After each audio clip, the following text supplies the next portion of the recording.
Thank you for subscribing, Lee. Yes, thank you for subscribing right off the bat. Hello and welcome, everybody, audience, including our subscriber here, unlike Lee Gamer, spelled Leigh. No idea who that could be, but it could be you, audience member who hasn't subscribed yet. Anywho, my name is Jonathan, pronouns he, any. I'm your game master, or maybe I can even say today, Dungeon World Master. Hey. Yes. We will circle back to that in a second. A little bit of extra spice in our cyberpunk palette. But for now, let's... fun fact, yes, for the week as we get things started. Oh, here's a fun fact. I followed Lee's advice and saw the Ride the Cyclone show at the arena stage in the DC area this little while back, and it was, yes, wonderfully weird and just wonderful. It's a great, great, great show. I don't want to say too much to spoil it, but yeah, it's great. Also, it would be very difficult to try and describe it in a condensed format other than, and I mean this in the best way possible, Canadian carnival version of Cats. Except, yeah, like, but good. Mixed with some Putnam County spelling bee, mixed with Chicago, mixed with I don't know, cabaret. Yeah, all these. Yeah. There's something for everybody. It's like the cell block tango if every single one of them said splat. Kind of, yeah. Well, except one. Splat. Lip splat. No. Yeah. I hated that the moment it came out of my mouth. Let's ignore that and move on, and let's do some introductions. So this time around, yes, names, pronouns, characters, and your Dungeon World class rather than your role. Let's start in the usual place. Lee, let's start with you. Hi, my name is Lee, and my pronouns are she, her. I am playing Beau Delarue, who is in Dungeon World, is a bard, of course. And in the Cyberpunk world, I'm a fixer, which is also kind of like a bard, except I arrange. If you need a thing, I got you. I know people. I drink and I know people, basically. And I am incredibly ostentatious, obviously. And as I've said the other times, he's the human equivalent of a golden retriever. He's just happy to be here and wants everyone to have a good time. Fantastic. And yes, shout out to this. I did a little bit of a costume change away from cyberpunk into a little bit more fantasy. Shout out to Lee as well for getting the chainmail memo. You have powerful Matt Mercer vibes, Jonathan. I will take that. I'll take that as a compliment. Over to Matthew. I don't have the chain registered, but anyway. I am Matthew, he, him. I am playing Sehr Stylish, who in the world of cyberpunk is a tech. He has mostly replaced all of his unnecessary human bits with robotic analogs. However, in Dungeon World, he is the Ranger, because it was the only thing I could think of that was anywhere near the ballpark of what he's normally doing. And he is very upset about losing all of his augmentations and enhancements and whatnot. He is fussy, picky. He considers himself an artist, but he is very uncool. And he is, in general, constantly balancing on the knife's edge between insanity and his desire to make himself more chrome. And a fun fact, I had to catch up on some DMing work. For those of you who don't DM, we do a lot of work for you people. And the running recap for my current Pathfinder campaign has just passed 50 pages in length. And how many sessions is that? 29. Okay. Mazel tov. Wow. Yes. Congratulations, and also, damn, that's impressive. When's the book coming out? Yeah, right. Never. We were talking about how you can't narrativize a D&D campaign. It has too many jagged edges. And so I'm just waiting on the the module rather than the novelization, I suppose. One or the other, It's or gonna both. require more DM prep than anything short of Tomb of Horror. Right, so you should probably get started. Let's pop over to Angela. Hey, I am Angela, she, her, playing Tara Trilby, also she, her. In Cyberpunk, she is a medtech, and in Dungeon World, somehow she ended up being a cleric. I don't know. I didn't make that connection. Yeah. And when we last left off, she was trying to make sure that Opera didn't get all of them put in jail. Ideally. Ideally.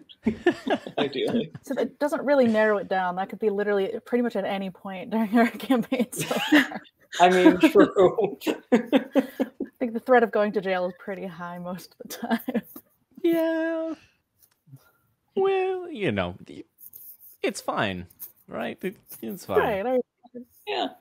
That's what bail is for. Then over to Ashley. I'm Ashley, she, her. I'm playing Pixie Margot. I normally play Nomad in the Cyberpunk world, and she's a bit of a smuggler. But in the dungeon world, is that what it's called? Mm-hmm. Had a major brain fart. In that world, I'm playing a thief. Uh-huh. Thief. Yes, I'm sure it has. Just reminds me in a different game that I play with. Ashley plays a rogue, which I'm sure has nothing to do with this whatsoever. Oh no, not at all. No. Just kidding. Okay, then those are introductions. So let's get into a recap. Yeah, speaking of 50-page recaps, I'm going to try and improve the brevity of my recaps. After all, the previous 4 episodes are all on YouTube as VOD, so check them out if you want. Most of the, technical blips and bumps and things are edited out on the YouTube, so it's they're not too bad to go through. Maybe put them on 1.5 speed if you're, on the go. Anywho, recap time. Last time on Cyberpunk, they encountered a Cybeholder, some security measure, hard light hologram beholder, as they delved into the depths of a new complex. There was a lot of whiffing on both sides. I mean, a lot of very tense action. Everyone's lives hanging by a thread. A little bit of back and forth. Patch was mildly set on fire and responded by blowing the ever-loving bejesus out of this Cybeholder with a nearly max damage shotgun shot, which handily deactivated this security program. After that security program was deactivated, they poked around a little bit, and they, before plugging in friend computer into the main interface to reestablish the network, Opera took a quick moment to try and partition some of the files, the servers, in order to give information, documents, that sort of thing, while keeping friend computer away from executables, programs, things that they can actually do. On the one hand, this does limit friend computer to an extent. If they have any ill intentions, they will find it harder to do so. They've been that's a big if, hypothetically. It might also be trying, on the other hand, if they are in fact trying to help you with these cloning tubes and whatnot, those capabilities were not expanded after reconnecting to this main server. However, in the process of reestablishing the network connection, as you all were planning to do, there was a bit of corruption in the data. There was not able to really get that connection going. It turns out that there is a problem with the software rather than the hardware. Some sort of corruption in the data that they would need to delve into to reestablish the stream, get things going. Luckily, this particular station was, amongst other things, experimenting with history in the fog on the island, and so the data files, actually they were able to delve into the data and experience it themselves via some visors at some workstations nearby. When they delved into that data, that is where we flip the switch into Dungeon World, and they found themselves still on Kof, the island of Kof, but somewhere between 800 and 900 years prior, in 700 something, 7 blank blank PR in the Quelmar timeline, in the colony of Brackville, the very first at least the first outside colony and settlement on the island of Cove, populated by mostly by the Friends of Kragnux, a religious organization that, as you might imagine, worshipped Kragnux, the Dragon Slayer. The story of a mortal who rose to godhood over the course of their life. Went to after some meltdowns from people very used to technology, some turnip companions met, some running around and hugging and licking things and hugging people's cats. It's totally normal. Totally normal behavior.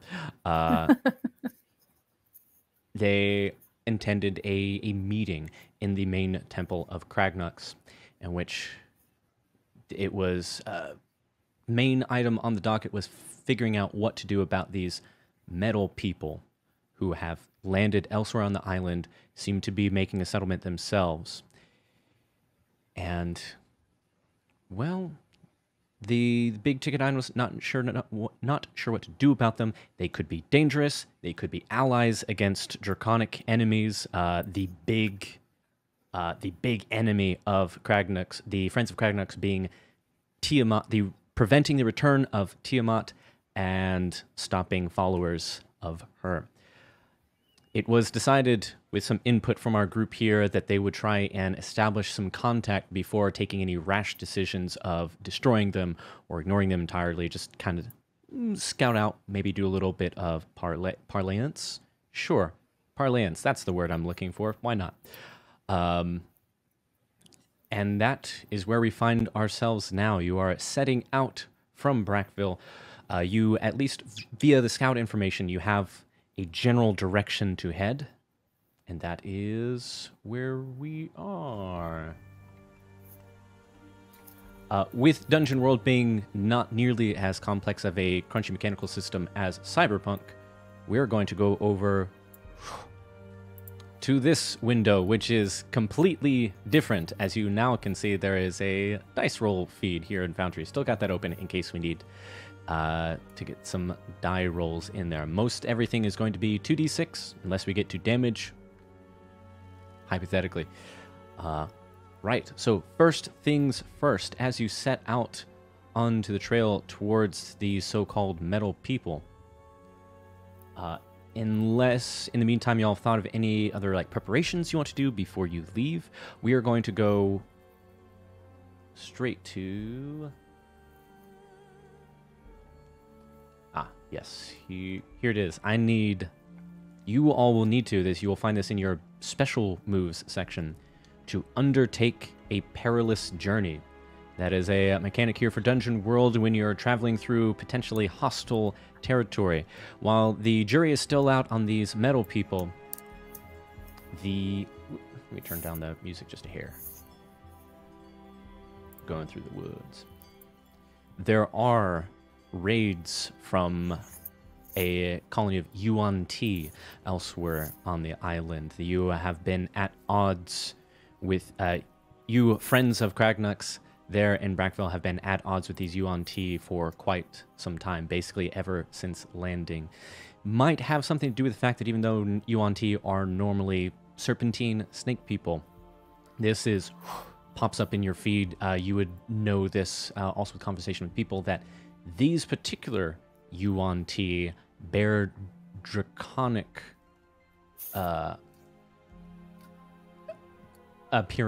draconic abilities and appearances in addition to their serpentine. Still not 100% sure why that is, but that is enough, at least for the Friends of Kragnux, to regard them as enemies. So, yes, with this special move, the going through Oh no, I lost my page. There it is. With this undertaking a perilous journey, you need one person, you need 3 people to take on the primary jobs. You need a trailblazer, one person to scout ahead, and one to be the quartermaster. It won't take weeks or anything to get to where you're going, but it might take a little bit of time. You are not in bug, not in your vehicle, your car, so it'll take a little bit longer to get there on foot. So, with that being said, if y'all have that pulled up and ready to undertake this perilous journey, what do you do? Could you just briefly explain which stats we roll for each of those 3 tasks? Because I've got my character sheet, but it doesn't seem to have the basic moves or the advanced moves on them. Absolutely. Yes, so that is... side note, yeah, I know it's, another document open. The original sort of handout that I gave y'all for Dungeon World does have in addition to all the classes, has the basic and special moves there at the beginning. But yes, also for audience as well. In order to undertake a perilous journey... Oh, perfect. Yes, Leah's already dropped it into the chat, but correct. So the quartermaster has to... Well, each character with a... all of you will roll with wisdom. So it's 2d6 plus wisdom. Quartermaster reduces the number of rations. We're not tracking rations, but might abstract a little bit. Some like supplies, you might have to be a little bit hungrier. We'll figure out how, based on those rolls, how to acknowledge that.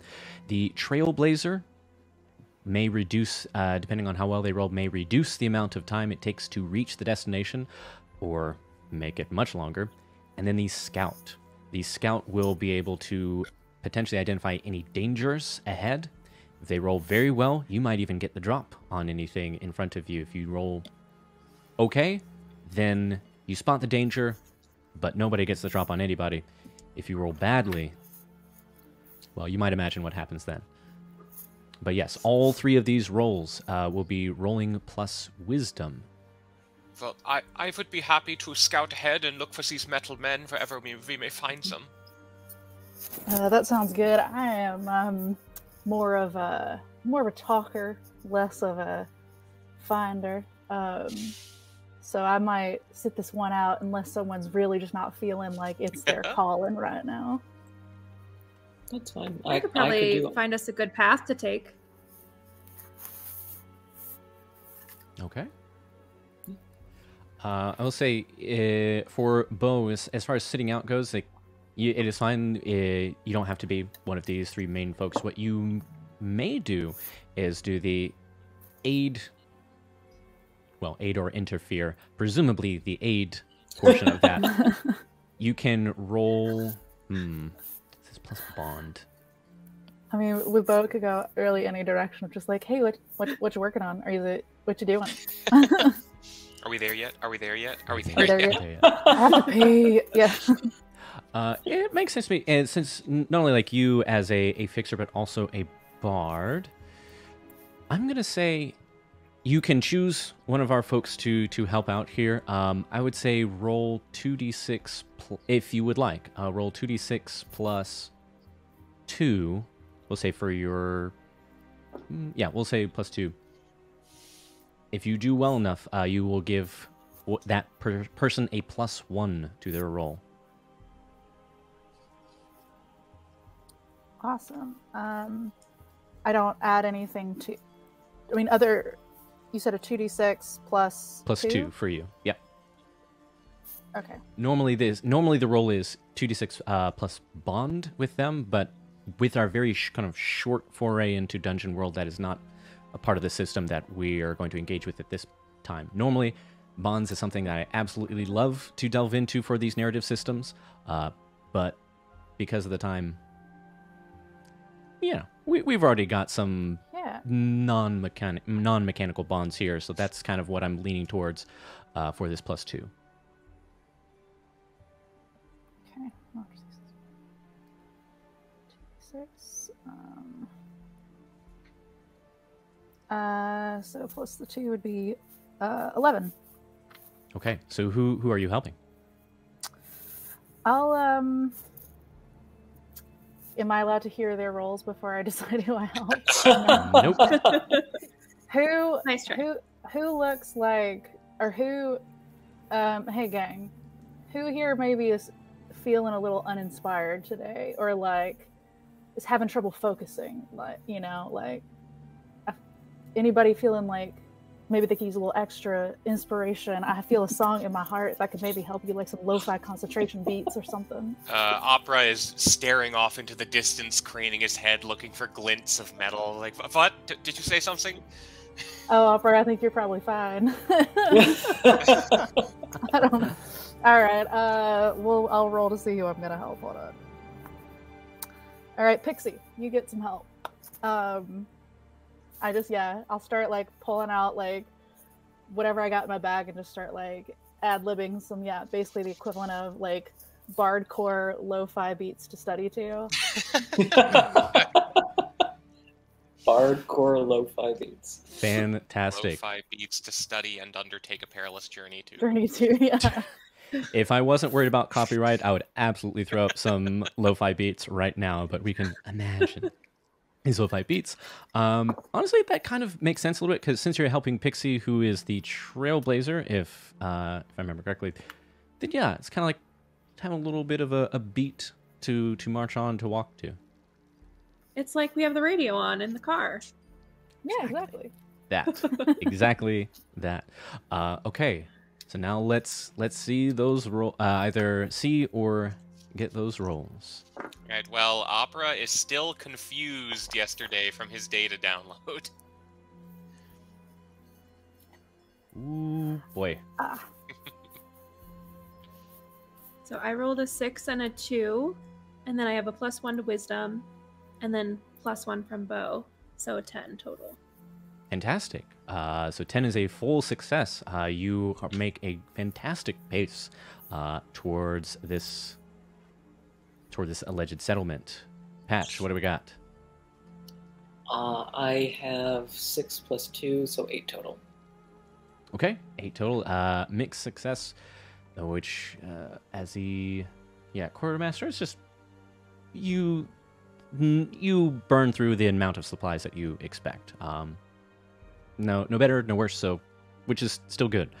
Also, I'm just going to, for the time being, I'm going to Angela, I don't know if you've got any eyes on the OBS chat, but I'm going to say that I think that will be a less intrusive way to let me inform you that you will need to refresh Ninja, which is unfortunately the case. Okay, all right. All right, so once you I got a 5. And Opera, as we see right down here, yes, it's got a 5, which is a failure. Brief reminder for those less familiar with 2d6 system: 6 and below is full-on failure. 7 to 9, mixed success.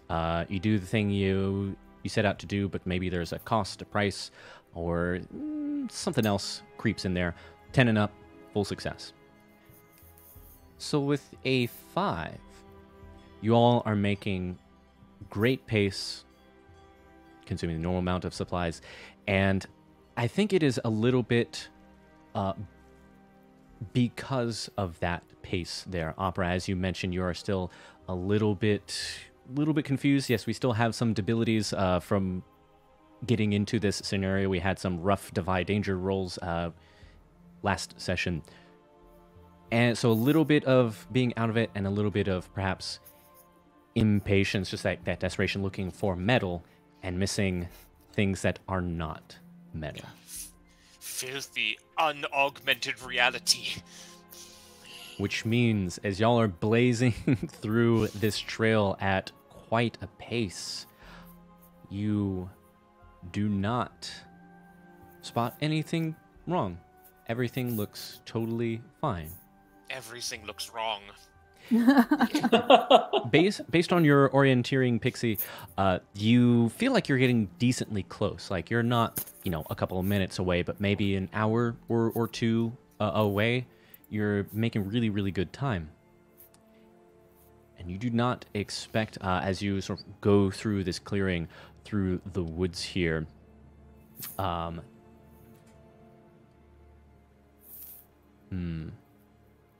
going to say yes. Opera, since you're the scout, ostensibly in front, there is this sort of snap of a branch, and then all of a sudden, a net falls down right on top of you.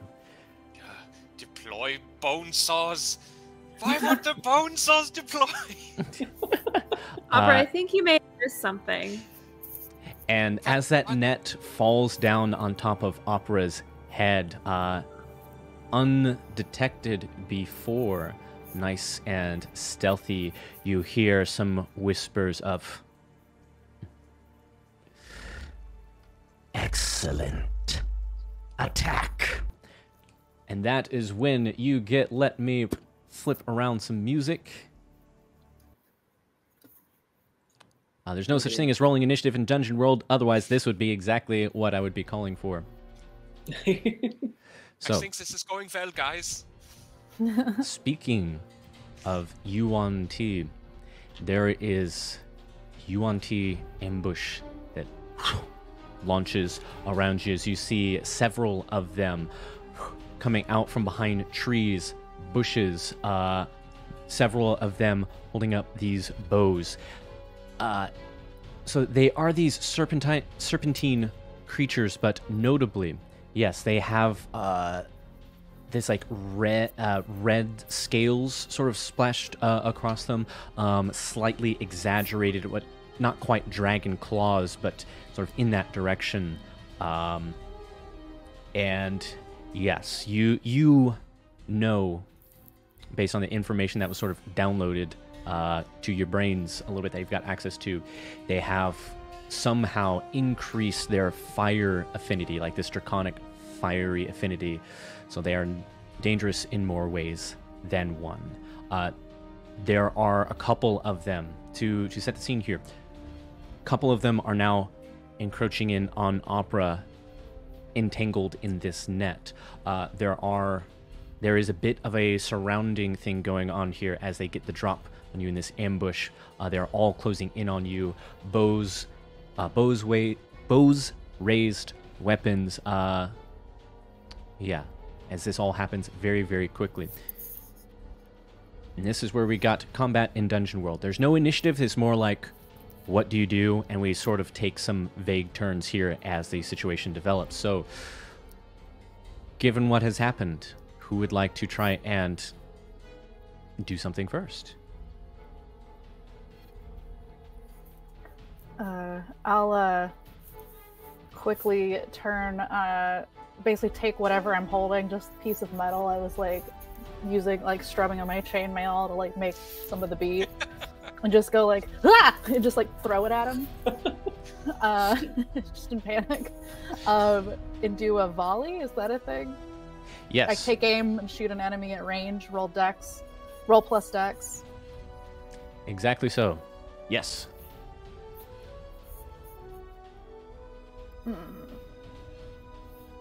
Not great. Makes sense though. I realize how hard it is to roll well on just 2d6. Yep. Yeah. It is very easy to fail. So even with my +1, it is still a 6. Still a 6. Okay. Understood. Yeah, that's the deal with these systems here. So, was there a particular one that you were aiming at? Whatever one was closer.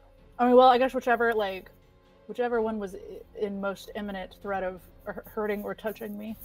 Okay. Yeah, going for the closest one to say sort of Pincer, you see some of them have some more like ropes, nets, things like this. It seems like they're possibly going for capture rather than kill, at least for now. Who's to say? But yeah, you try and fire at one of them, they quick as can be sort of duck behind a tree, and your weapon hits the tree rather than them. Distracted by this, you are sort of blindsided as a couple of arrows come at you in response. So I am actually going to roll some damage for this one. Oh no! Oh, I also forgot. I think I'm still technically... Am I still status affected? Yes. From last time? Mm-hmm. So, oh, that only affects my wisdom. Never mind, we're good. Correct. Okay, then with that, a couple of these arrows come in here. That's the one. The what, sorry? Or did it? Sorry, okay. I thought you said something, my bad. Nope. I was just clicking through that damage. So that is going to be 6 points of damage, 6 harm there, which may or may not be mitigated by your armor, as these arrows just dig into your side. So you are... So if my armor is 1, it would be 5 points of damage? Correct. Okay. As they sort of get a further drop on you, trying to... Sorry, this just popped in my head. Yeah, weaken you before they throw a Pokeball at you. All right, they continue to close in. I think... Oh, sorry, go ahead. I think I can disable traps. So can I disable the net that's on Opera? Yeah, that makes sense. Makes enough sense to me. It is a sprung trap, but a trap nonetheless. I think you, as a thief, would have experience with stuff like this. So yeah, is there a disable trap move? It's called Tricks of the Trade. Perfect. So I would, yeah. Okay. So that's 8 total. 8. Okay.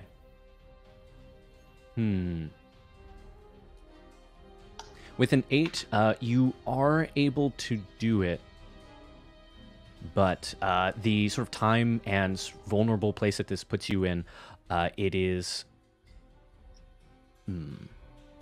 Yeah, you just get caught in some of this crossfire as you try and free Opera here, as a couple of more arrows come in for you here. That is 4 points of damage incoming as some arrows just get into you there. But you do accomplish what you set out to do, and Opera, you are no longer entangled by this net. Yes. Which And I feel like... hop to my feet and pull out my bow, and I'll say, "Peeps on my target!" And I'll have my partially autonomous general elimination radish assist me in attempting to fire at one of these yuan. So I'm going to attempt a volley of my own. Yeah. Ranger doing ranger things. Yes, Radish springs into action. Ah! Fantastic. And because my partially autonomous general elimination radish is, in fact, trained in hunting, I get to add its cunning to my damage roll. Sorry, its ferocity to my damage roll. So that's going to be...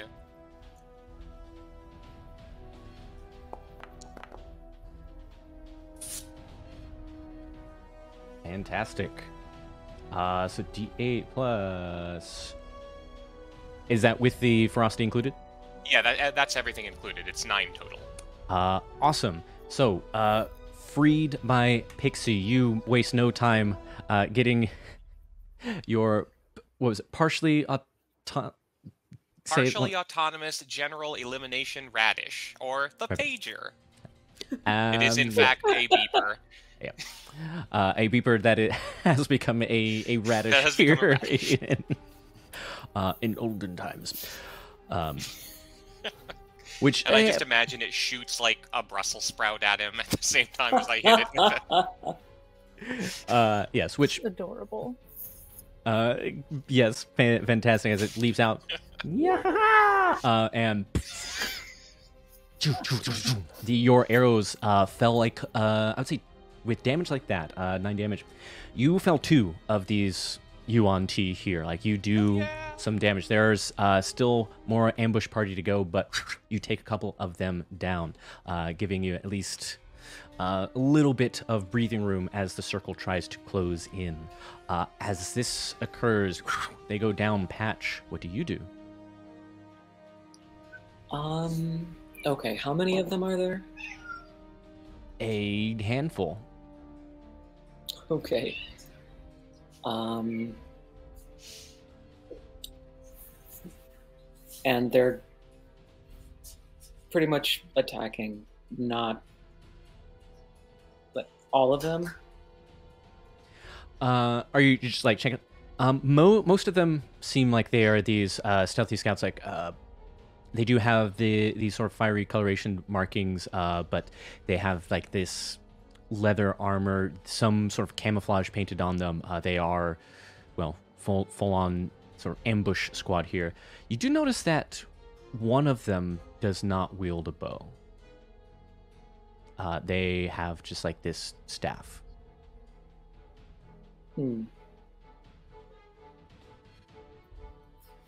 Okay.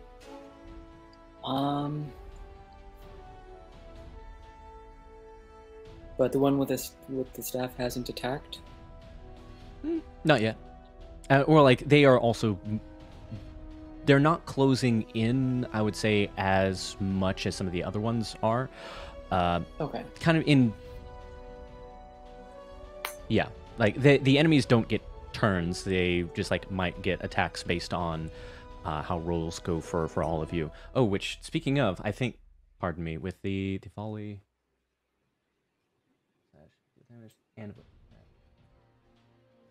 Okay, sorry. Just kind of reminding myself of some of the mechanics here. Yeah, they also look as about as hostile as the other ones, but yeah, they have not made a move exactly yet. Okay. Then last question. Are any of them leaving the one that's down aside, are any of the others injured? No. Okay. All right. Then whichever one Bo was going after. Mm-hmm. Oops. All right. Hang on 1 second.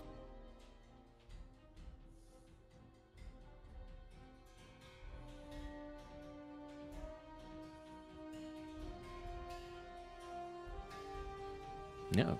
There we go. All right. There we are. So the one that Bo went after, I guess Patch will try and hit that one with the magic missile. Hey, all right. Go ahead and do the cast a spell. Okay.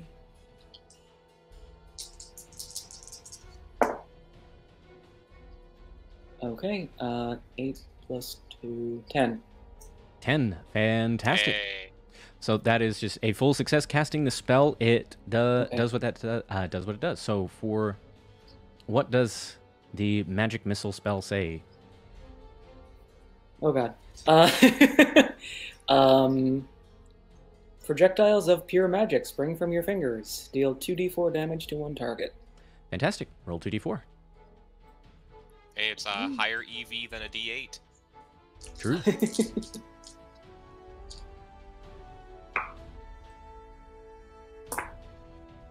4 total.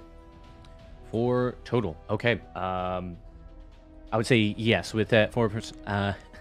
Borrowing perhaps from some other game system, couldn't tell you which one. These magic missiles hook around the tree and impact this yuan T, even with the aid of cover, and you see that they stumble out from the tree, heavily wounded. As you continue to pick apart this ambush. Now, however, is the time when, sorry, habit with my blue light glasses. Now is the time, though, they are sort of passing that bow range. You see they start to pull out these, blades. There are still 1 or 2 hanging back with bows just in case, but now they're like moving to blades. They were trying for the net, but at this point, it seems like they are going for full-on violence. At the time, the staff user moves in a little bit closer, but not into like melee exactly. You do hear, now that you can see them, this does come from the staff wielder, the press forward, do not relent yet. So yes, they are starting to close in a little bit more here. Who wants to try a thing? What do you do? If we want to, I guess, sort of stay in the order, I can. Yeah. I'll go ahead and use my arcane art ability, hopefully, to give an extra 1d4 towards damage to I'll say after seeing that awesome magic missile, I'll give it to Patch. Is that right? Yes. Okay. I always get Patch and Pixie's name mixed. The piece throw me. But yeah. Okay. So I just let me roll and see if that happens. Hopefully.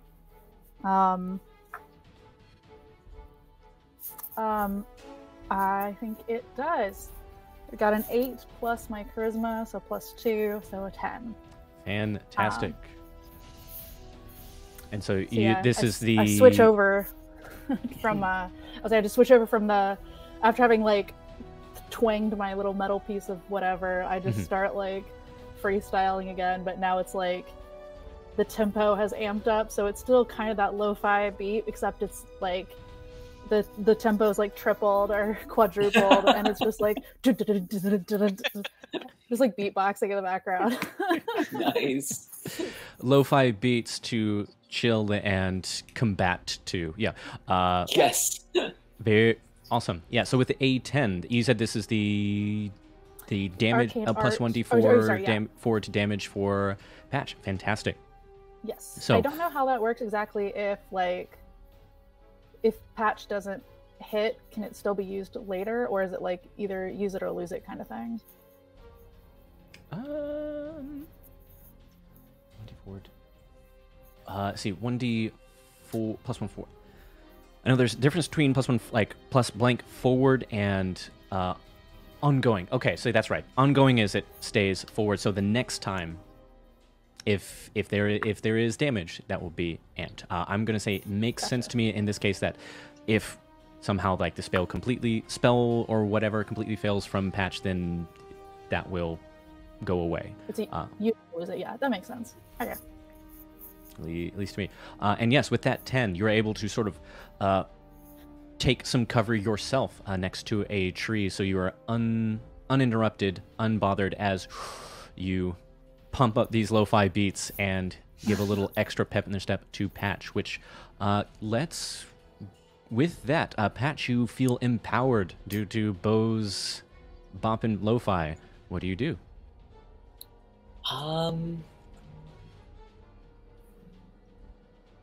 Yeah, I'd say probably strike again if I can at that one. Okay. Works for me. All right. Go ahead and cast a spell. What exactly did Bo do? I'm trying to figure that out. So if your spell is successful, you will add 1d4 to your damage. Okay. All right. Something. All right. So 7 total. 7 total for casting a spell. So for the cast a spell, you do successfully cast a spell. However, you may choose one of the following. You either draw unwelcome attention or put yourself in a spot. GM will tell you how. Your casting distances you from your deity. Take -1 ongoing to cast a spell until the next time you commune, which is basically a short rest. It's something you can take care of if you do a short rest.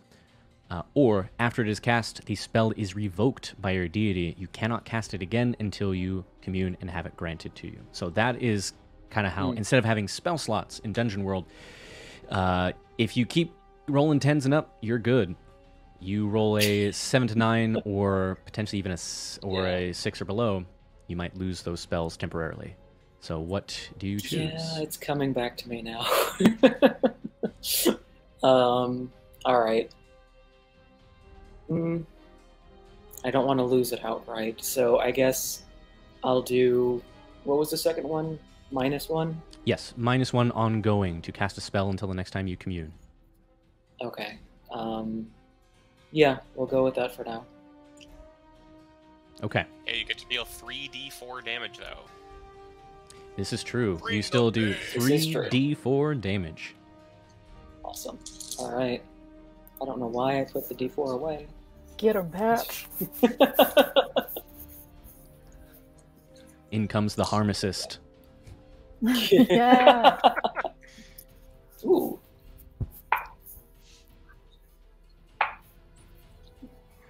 $11 total. Goddamn. Oh boy. Okay. Pew, pew, pew, motherfucker. Yeah. Then narratively, here's what I'm going to say is that you said 11. Wow. Yeah. That's nearly maxed out. Love it. Thank You'll you, love to Bo. see it. So, with this empowerment from Bo, I'll say that you get like a third missile, that third D4. You certainly managed to pick off the wounded one from before, and you even managed to pick off another one entirely and wound a second one. So their numbers are dwindling. They are not completely defeated yet, but they are in a significantly less advantageous ambush spot than they were before. With the -1 ongoing, though, that person with the staff in response raises it. There is this sort of pulse in the air, and they seem to target you with this. You feel a chill, sort of in your core here, but a little bit physically, but also just spiritually. Or not, I guess not chill, a heat. They are sort of fire adjacent. It sort of burns away. It almost, that burning there numbs your connection a little bit. So you've got that -1 ongoing casting spells. With that move from the caster, what do you do? Can I throw a dagger at the spellcaster You sure can. and use volley? Let me look at volley here real quick.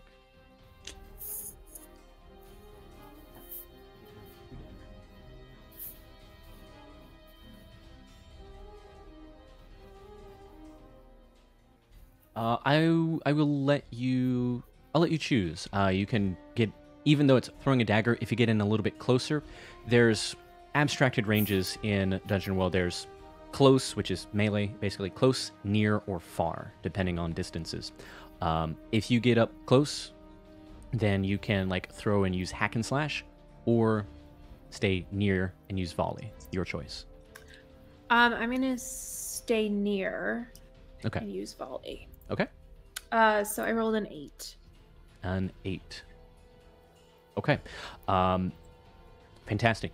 With that 8, you are able to sink that dagger into the hurt Yuan-Ti ambusher.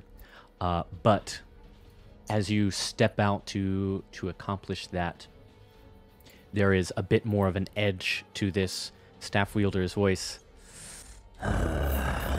You are going to pay for that. And this flame leaps out from their staff as they try and burn, or not try, they do burn you a little bit here. This is going to be a little bit. Why does somebody always manage to get set on fire at least once per session? No. It's what we're good at. Getting set on fire. Oh no! Oh Oof. boy. So this is going to be 10 damage, ignore armor. As you aim super well, your focus is there, which means that you are just blindsided by this flamethrower, basically.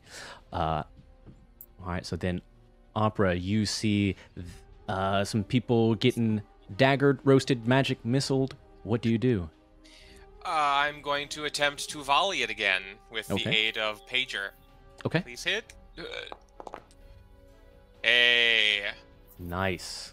Nice. Right. I yell to Pager and say, "It is time to use our trump card. The projectile object to annihilate targets outright." We really got to work on his naming conventions.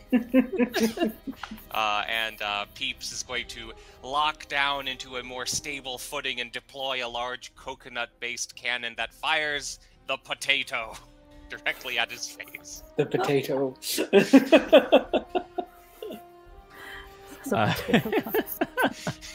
Friend computer feels weird about this somehow, but is not entirely sure why. Yeah, you absolutely with a 12, you absolutely succeed. I'll say that. Yeah, two of these yuan are like closing in on you. Not unfortunately for them, not paying as close attention to Pager as with what you sort of duck and. The potato knocks both of them out. There is only a very small number of these yuan left, but at this point now, let's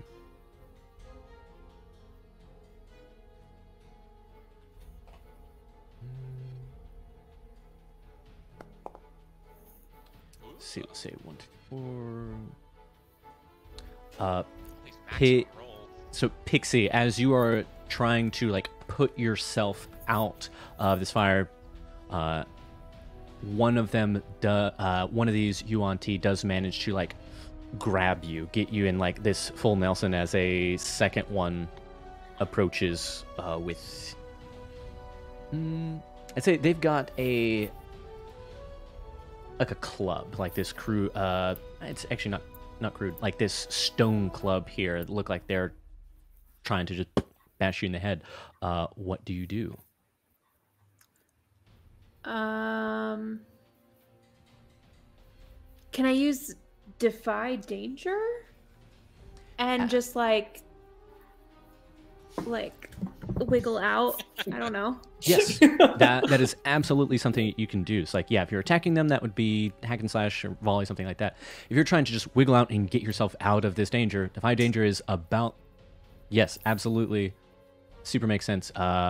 If you're wiggling out, I'm going to say Dex. Defy Danger plus Dex, please. 7.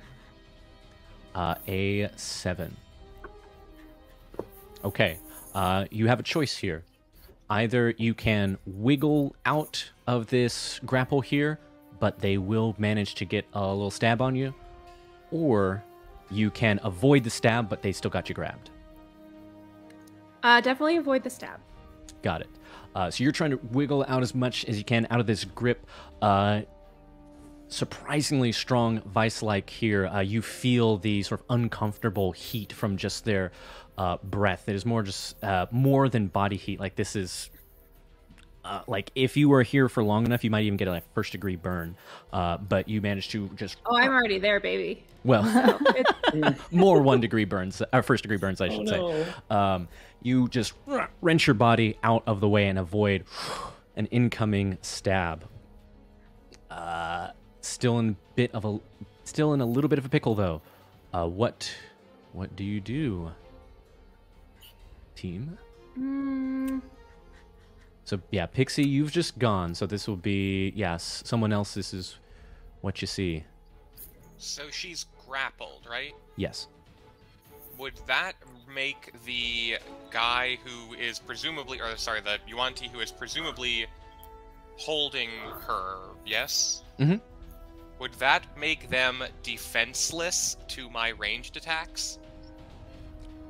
No. In fact, with some body shield here, it's even a little bit more difficult to do so. You can still do volley. But I would say, yes, they're not able to dodge as readily. But the downside is, if you miss them, you might hit Pixie. I only ask because there is a specific thing that if the target is defenseless, I can forego the roll and just shoot them. No. Could I quickly try to do something to send some healing her way? Absolutely. Trying to figure out how this would work out in the in the game here. I think what I do is go up to the Yanti that's holding her and start I'm trying to think when you have like an older brother or sister and that you're like screwing with the like younger sibling and you're doing a lot of just like over here, I'm not touching him, like I basically am trying to distract it long enough that she can at least like catch her breath and like resettle herself a little bit and try to like interfere action. I'm trying to use my arcane art ability to heal her a little bit, but maybe while I'm doing that, as I'm like doing some like cool like hand finger tutting hand tricks in front of this snake, I use like one of my I grab it with it's a little gross, but with my bare foot, I kind of like basically have like fantasy Neosporin, just pass it to her. Do like actually even better. I do like a hacky sack kind of thing because Bo knows how to hacky sack. Of course. And hacky sack some like healing stuff to her. Does that work okay? Yeah. This totally works. It's the bar equivalent of some Neosporin, like totally makes sense to me. So go ahead and roll for the plus charisma. Okay. For arcane art. Okay, it is a 9, so one shy, but that's okay. It still happens, but I have to either your spell still works, but you draw unwanted attention to your magic, or your magic reverberates to other targets affecting them as well. GM's choice. Oh, interesting. I'm going to, in this particular case, go ahead and roll your D8 for healing. D8, yes. You get 4 points of healing. Okay. With this sort of close quarters here, with an 8 for a healing for 4. So Pixie, you do manage to heal 4 points of damage, but sort of in the close quarters here, you are unable to get it targeted just so the grappler is also going to heal up. Oh, dang. Okay. I'll take it. Okay. Which I believe brings us back to Patch. Yeah, there's no set order, but generally it's kind of like a one... Yeah. It doesn't have to be one turn per round for everybody, depending, but... I gotcha. Yeah. Okay. There's 2 things I can do. Neither of them are necessarily good.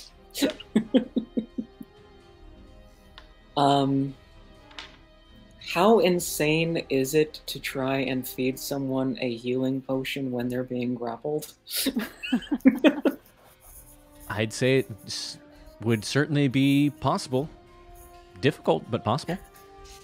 I mean, I'm already distracting them a little bit. Yeah. Yeah, how, Pixie, how are you feeling there after that 4 points of healing? Not great, but not terrible. That's why I don't want to take this shot. Okay, alright, so in that case, yeah, alright, the one that's holding her, would it be possible for me to attempt to defend Pixie even while she is grappled, like attempting to just try and crowd him out, just to kind of encourage him to try and push me away before wailing on Pixie any further? Because defend is an action, and so I could theoretically roll con and attempt to hold some number. And among the things that you can do to hold is you can cut the damage in half or make the attack be against you instead of... Yeah. I like that a lot. Kind of like as a suppressing fire, defend. Yeah. That works for me. So yeah, let's go ahead and do that. Roll plus con.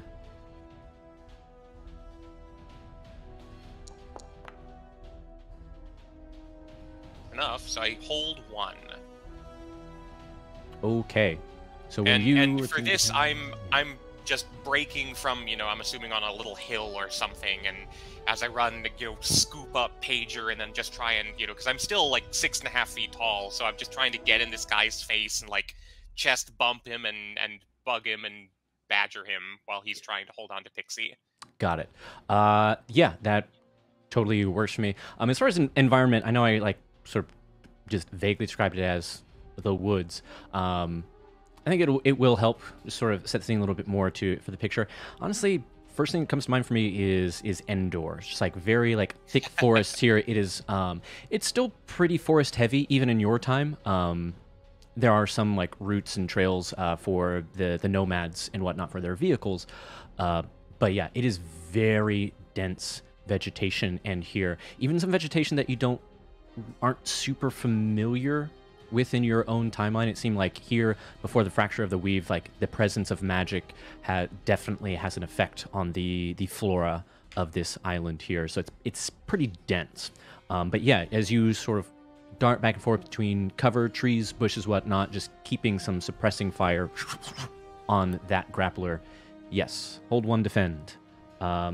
Okay, so with helping keep that pin down, Patch, what you got? Okay, so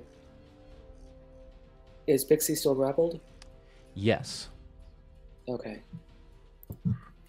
But they are having to spend also part of their focus here of like dodging these arrows from Opera. Okay. Then, on the one that is currently grappling Pixie, I am going to basically just put my hand out to them and just say, let her go. And I'm going to cast Cause Fear. Whoa. Ooh. Hell yes. Okay. Go ahead and cast a spell with that -1 for the ongoing. And let's see what we got. Wish me luck, guys. Ooh, okay. So 9 - 1 + 2. That is It's a 10. 10. Okay. You I can do math. fully successfully cast this Cause Fear. So what happens with Cause Fear?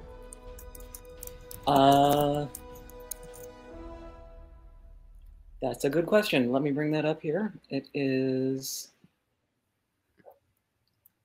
choose a target you can see and a nearby object. The target is afraid of the object so long as you maintain the spell.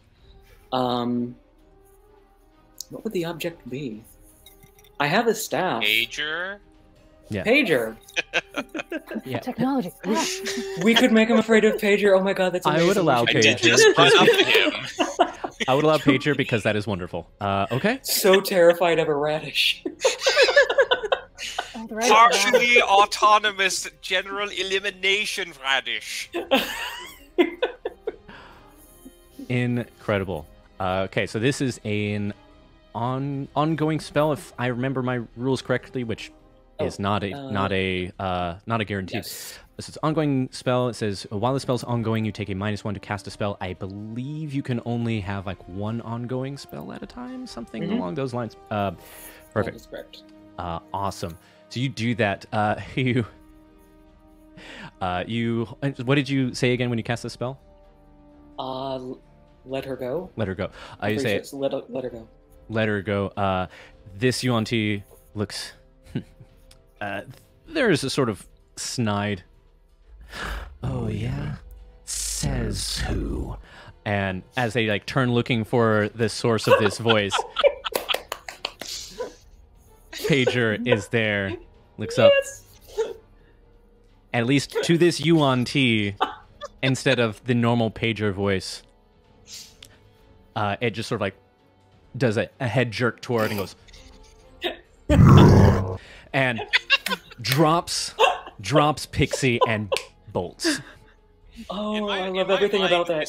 In my mind, Amazing. it's just like a radish with like googly eyes on it, so like the pupils are like dangling down at the bottom. Oh yeah, yes. So the visual of that somehow in this UNT's mind, it is the most terrifying thing that they have ever seen. Artists in the audience, let's see that. Let's see that fan art of Pager, and also terrifying Pager. Yes. Okay, then I think it makes sense as suddenly. Pixie, you do see that Patch casts the spell, so you think it has something to do with it, but suddenly the grip is released, and that UNT runs for the hills or the other parts of the woods. What do you do? Bye. You were real cute, but bye. Yeah, there is still the one nearby that was trying to stab you.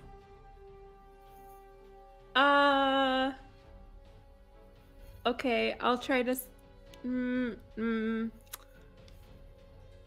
I'm gonna try to throw a dagger again at the spellcaster. Absolutely. Okay. Have at it.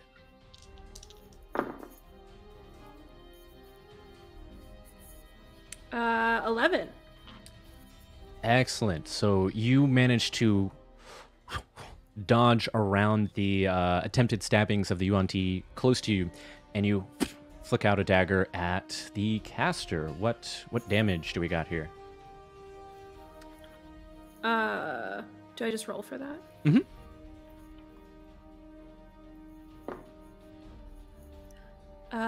Seven. 7. Okay. I believe this is the first damage that the caster has taken. So hits with. Oh, I didn't need. Fantastic. Yeah, the first bit of damage. Sorry, make a note of that. Sorry, how much did you say again? 7. 7. Okay. A pretty hefty blow there. The caster looks injured, but they are still kicking. Okay. Can I move as well? Yeah. Yeah, I think that makes sense to me. Like, sort of change the distance with you and another creature. Yeah, I want to hide behind Patch. Okay. If I can. You run over to rejoin Patch. I think there's like a specific thing to like take cover, but at least narratively, yeah you're taking cover behind Patch, which Patch will do her best to just kind of like. I mean, at this point, Patch I think is top of the list for MVP at this point. But no, it's not a competition. But okay, so you or to Patch. So with this change in the dynamic, you see that the UNT, there's a hiss from the staff wielder, and in a language that you do not understand, and the UNT, they haven't given up, but you see they start sort of backing up a little bit, wary, start pulling out bows again. Haven't given up, but still, but the situation has shifted here. What do you do? Could I have a backup here if this is not a thing I can do. But attempt to parlay with them, maybe, by like, since they're clearly like afraid of us now. Well, like, one of them is. Well, the one that's left anyway. One's running away, right? Yes. One like there are a few that are down. There's one that has run away. And there's one that's fighting? There's like a couple left fighting, and the injured staff wielder. Their numbers have greatly diminished. They're, I would say, slightly below half strength. I'll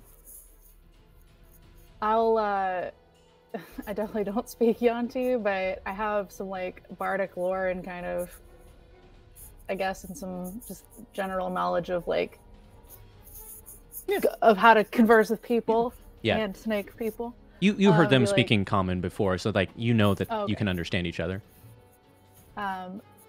Hey guys, whoa. I mean, guys, gals, my binary pals, I don't know what you identify as, but that's your business, not mine. Look, let's just chill, man. We don't gotta fight. How about if I agree to heal y'all up a little bit, y'all just go ahead and get on out of here, and we just call it an even draw. How about that? Because I have to leverage something they need or want.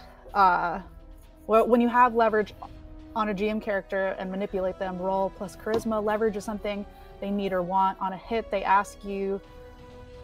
It says on a hit they ask you for something and do it if you make them a promise first. On a 7 through 9, they need something some concrete assurance of your promise right now. So I don't know how that would work in battle exactly, but I can also just if that's too complicated, I was just going to bolster Opera a little bit.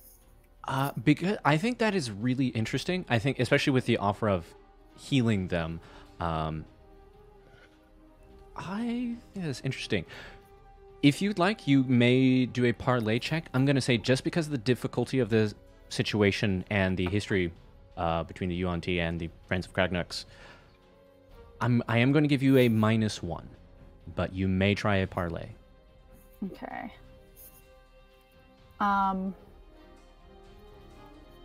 So I'd have to roll... Yeah. I'd have to roll very high. Yeah, plus charisma, -1. So, yeah, so I'd only have a +1. Yeah. I have a much better chance of just helping Opera, but oh, whatever. I'll give it a try. Find the fun. It is once again 1 short. Oh no! It would have been a 7. Oh wait, you said 9? It was a 9. It would have been a 10, a success.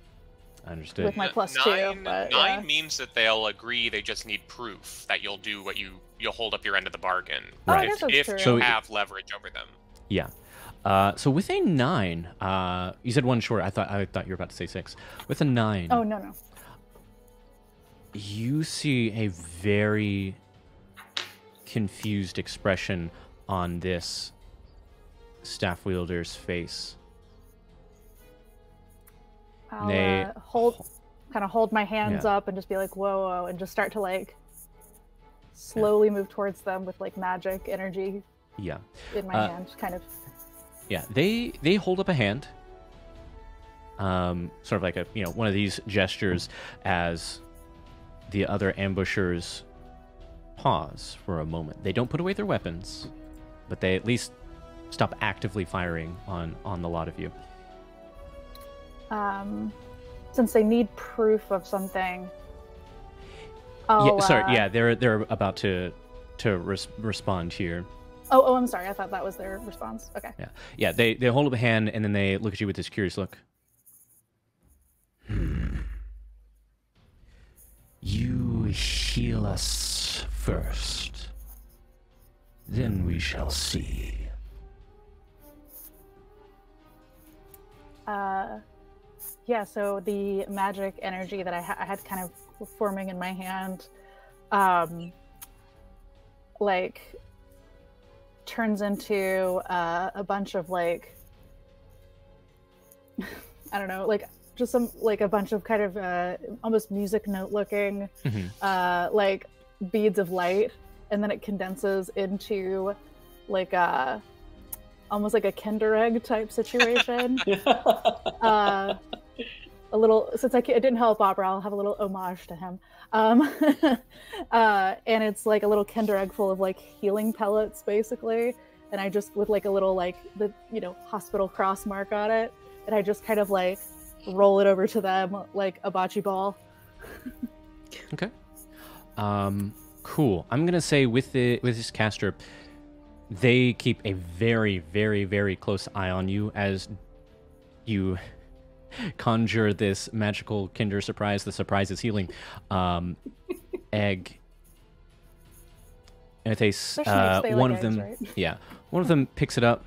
Slight nod from the staff wielder, and one of the other ones tests out a little nibble. nods back. It's fantasy Tylenol. So it would be, if it's the D8, it's heals them for 5.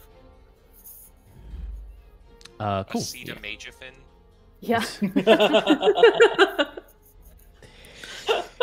It is now. I can't even pretend like that wasn't very good. Okay. Yes. Yeah, I don't know. Is there inspiration or there hero points in Dungeon World? I can't even remember at this point. Pun points. Fun points. Yeah, and I will say, also a quick reminder to everybody, if any of you fail a roll, so any of those 6s or belows, that does give you an experience point. So make sure that you are tracking those just in case we get that far. I know we're in a moment of suspense here, but for the audience as well, I was talking with the players beforehand, which is why my brain said, yes, we already talked about this, you're fine. If you haven't noticed already, at long last, if you haven't looked at the Channel Point Awards, the redemptions there, I've added a few new things to those redemptions. The experience points thing reminded me because there is a redemption to give our group here experience, and that will be valid whether it is here or back in Cyberpunk world. So just saying. As well as, yes, I knew I was forgetting something at the beginning. So yes, we've got some new channel point rewards, some redemptions there. Feel free to do that. As well as, yes, you may have noticed this community challenge here, the change friend computer settings, which who's to say what that means, but we've already contributed quite a few points there. We're getting close. So that is what I will mention about that. Okay. With this, back to the Yuan team. With all of this, they narrow their eyes at you.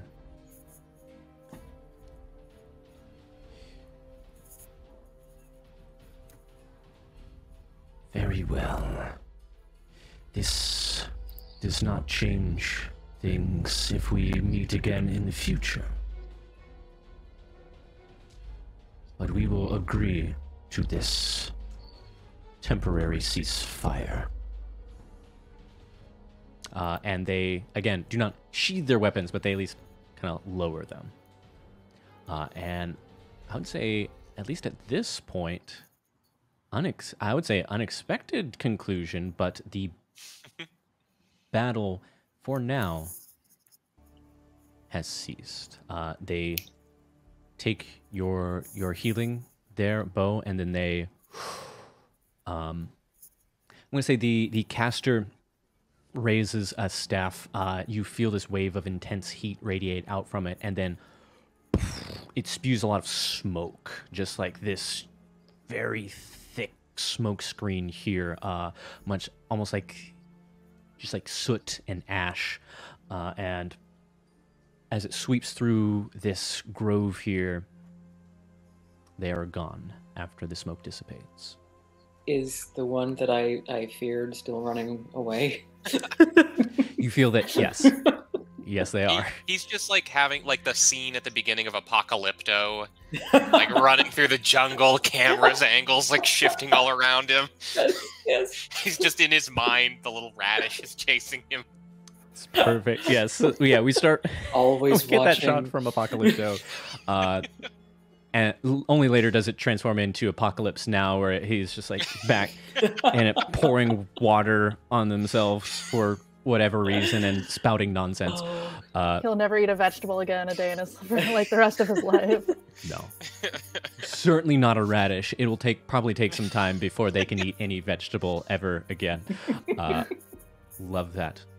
Okay, at this point, I'm gonna say,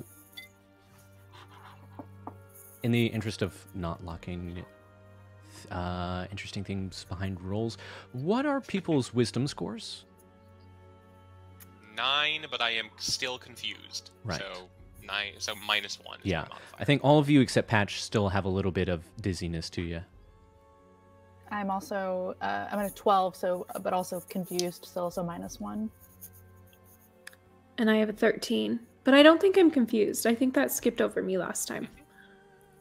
Oh, did it? I think the saving throw was wisdom-based, which would make sense that the person with good wisdom is not affected. Yeah, it's defy danger wisdom. Okay, I'll trust you on that. I thought it hit 3 out of the 4 of you. Then it, anywho, okay, so you said 13, but you're still feeling all right. And Patch, you? 16. 16. Yay, clerics. There you go. Clerics. Okay, then I would say Bo and Opera, you do not notice this sort of in the aftermath here. Patch, I would say you catch sight of this first.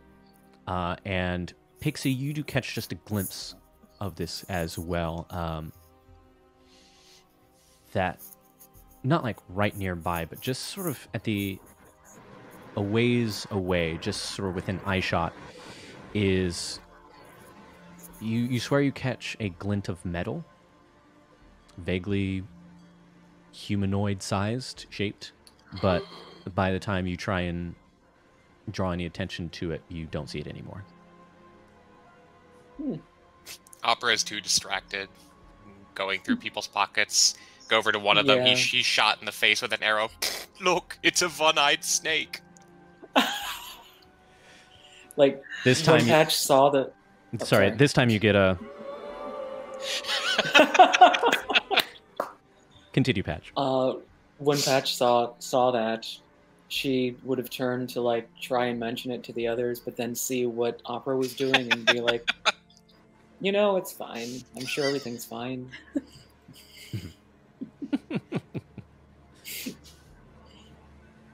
Okay.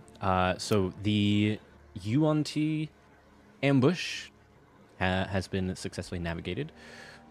What do you do? Should we continue on? I think I maybe saw something that way. Maybe we should head this direction. Well, Hold on. I have a little bit of boo-boo Yeah. at the moment. We should probably take care of this first. So, Bo, you're hurt. Pixie, you're still hurt. Mm-hmm. Opera? Other than the psychic wound of this horrible body, I am fine. Yeah, you're fine. Okay. Yeah. If you all want to rest up for a moment, you can either, of course, use the spells and various resources at your disposal. You can also make camp if you want to, like, really just make a rest of things. But up to you. I feel like with our collective spell stuff, I mean, I know Okay. I assume somebody else has a healing spell. Yeah. Sorry. I've just Oh, no. seen that we Who did have this? completed the community challenge for a change friend computers settings. Thanks Who's responsible? to Jeff. thanks to Jeff for Jeff the final Butter. push. Exactly. I think Jeff might have an idea of what is about to happen. So, Oh, no. Oh no. in the aftermath of this, you get a little blip again as you hear the familiar voice of friend computer. There is the blip sounds a little bit weird. It's almost like it's glitched out for a moment, and you hear, We need the glasses for this. Woo-wee, that was really a close one there. Some of you, Pixie, you do look quite a bit scorched there. You all right there? I think it just makes me look a little more badass than usual. Wouldn't you think? Yeah, I do have to agree with that. You know, look to the biggest badass in the room. You know, one with the scar, the burn, whatever. Like, yeah, I can get behind that. I'm sorry, but have they rewired your operating system into a mechanical bull? You're sounding a little dude ranch. I don't know what he's talking about. You sound cool as hell, Billy. I'm really digging this vibe. Why, thank you there, Bo. You are too sweet. If I had to take a guess, I think some of this data corruption is causing a few unintended blips here and there, but I'm sure it'll pass. Maybe. Oh, we don't got to pass, Billy. You said, I mean, hey, look, I take it as the highest form of flattery. Well, thanks there, partner. Well, that just brightened my day. Oh my goodness. It's going to be so hard to distrust him with that accent. Yeah. Right? And so, yes, we now have partner computer. Partner computer. Yeah. All right. But yeah. Well, I think that delightful accent, at least has healed me spiritually for a point. But it's yeah. So for healing, is there sort of like if we have healing abilities and magic and stuff, is that a thing where we can just kind of like assume that we like chill for a little bit and we just kind of kind pump of. each other up? I believe spells, if you use spells, you would need to use a spell roll, which means that, you know, if you get the 7 to 9 or the 6 or minus, like you might lose the spell. Like if you keep rolling 10s, then you can heal up, but there's that spell you might lose it. For potions, I presume you have a just limited number of them. But that's where the potential to make camp comes into play, where if you do make up camp, get a little bit of rest in, then you can heal damage equal to half of your max HP. You know, with the trade-off being you're making camp in the middle of potentially dangerous woods. Yeah, I mean, I have 1 healing potion, but I have 3 bandages, which I believe will heal 4 hit points each. Ooh. Oh yeah, I've got 3 as well. I took those. Yeah. Yes, good call there. I know one of my tabs has there's the equipment stuff. Because the healing potion is pretty much meant for battle, because it's instant, but the bandages take time, so... Could I, maybe to expedite the timeline, potentially use spout lore about the plant matter in the area and see if there are any that have a beneficial sap or some kind of thing that could make the bandages a little faster acting in just this one instance? Yeah, I'd say, you know, as a ranger, it makes a lot of sense to me that you might have some natural, what's the word I'm looking for? Some natural remedies there, man. So go for it. Is there a way I could aid with that? Yep. Given my nomad background? Yeah. Would I know the wilds? Yeah, I would say in this case, the landscape here has shifted somewhat since from the time that you were familiar with it. But yeah, I would say you can roll aid.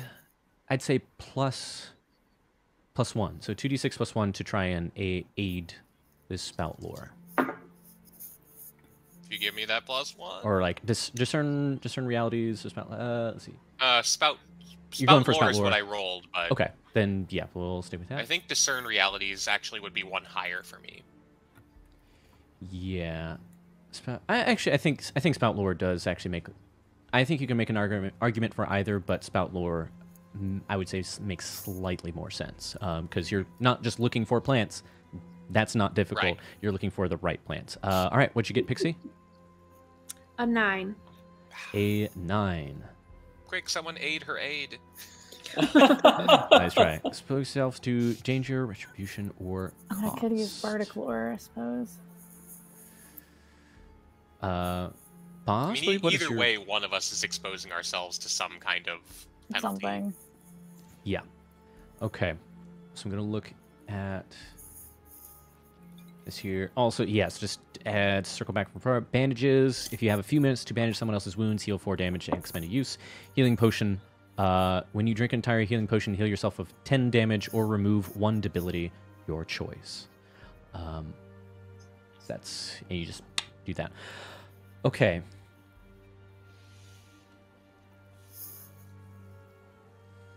Okay, I've got an idea. Where is your sheet here, Pixie? There it is. Okay, this is what I'm gonna go with. You are able to help Opera find these helpful herbs and whatnot, make some poultices, and increase the healing here. Well, for the sake of time, yeah, let's treat it. I'm glad that we're not spending that long in Dungeon World as I set dangerous precedents. We're going to treat this as a shortened make camp. And that, like, you take the time to gather everything, bandage your wounds, but you don't have to spend, like, several hours and, like, set a watch, stuff like that. So you each can heal up to half of your maximum hit points if you've taken damage. The downside here... Ability. I would say either or. You can either heal damage or your ability. I'm unstunning or unconfusing myself. Perfect. The downside from this, so yes, with that 9 aid, you did successfully aid Opera, so pushes Opera's 9 up to a 10. So that spout lore went okay. The downside here is that, Pix, as you're helping things out, again, the flora here doesn't 100% mirror what you're familiar with for a few reasons. And so you think that there is one that, like, this will definitely help. You are the first person to try that particular herbal remedy, this poultice here. You are still able to heal your damage, but you have a reaction here. Let's go with, like, a mild allergic reaction. You are going to take the sick debility under your constitution. You're just, feeling a little bit nauseous.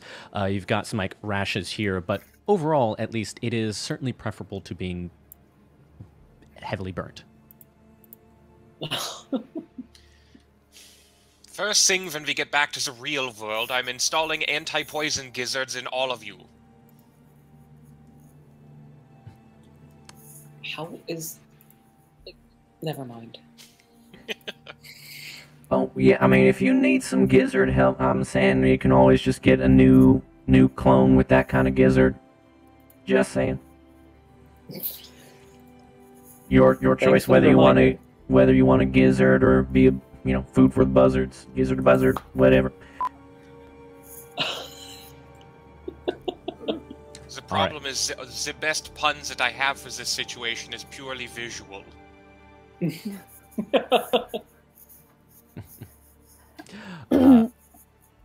Okay. Sorry, go ahead. I was just going to say, why don't we go ahead and, now that we're feeling a little better, go ahead and make our way towards them robots. Very good. Just a quick question, Jonathan. Since we did make camp, does that mean she would have communed or yes. done whatever necessary? Yes, I will say that it says it's like about an hour short rest. I will say yes, you have had time to commune, so you can get rid of that -1 ongoing, and if you want, I believe you can even swap out a spell or something. That's all. I thought about that. That's tempting, but the cause fear thing seemed to work pretty damn well. Yeah, your current loadout is working pretty well, so very good. And yes, thanks again, Jeff. Oh, blasting off again as he comes into orbit. Also, yes, I just wish it need a little blip. I've got alerts supposedly set up on OBS here. Still got to troubleshoot that. Doesn't work 100% of the time, but I do see that, yes, redeemed Peach PC gets XP, so everyone take 1 experience point. Yes. Yay. Fantastic. Okay. So yes, headed toward the robots. Yes. Okay. Good news, everyone. Robots. Awesome. So this is... Actually, I was about to share an image, but I'm not 100% sure about the copyright, so I'm going to not do that. Whoops. Okay. You hit through the woods now. As you're in... you get closer to where the scouts reported this presence of these metal people.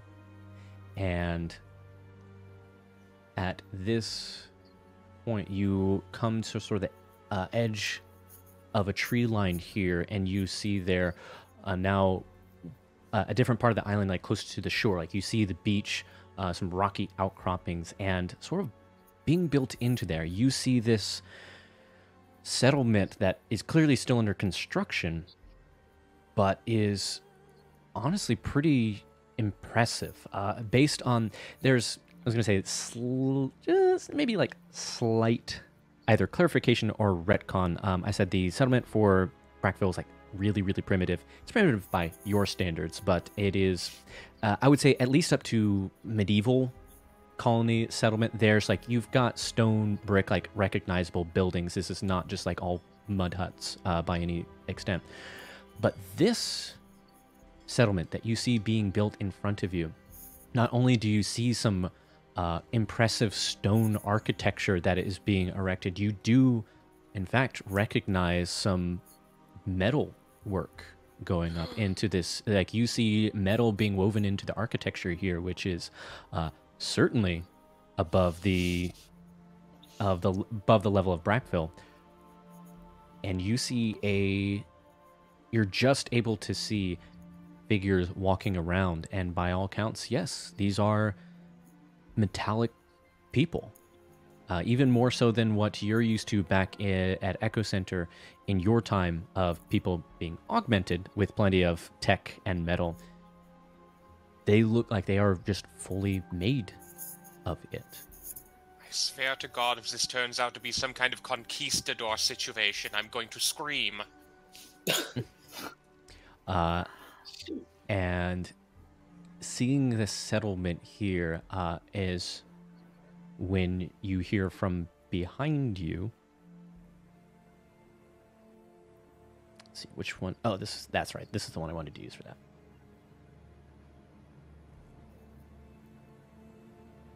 Easy now. Let's just all be cool. Okay? And you turn around to see a metal person. They're standing in front of you. They, at least out of character, it's a Warforged, essentially. But it is not like the sleek modern Warforged that at least you would be more familiar with in your time. It's almost like a steampunk version of a Warforged, at least closer in that direction. You've got some sort of bulkiness, blockiness to it. Clearly, potentially some work to be done on the voice modulator. But let's see if I can get a better description of it.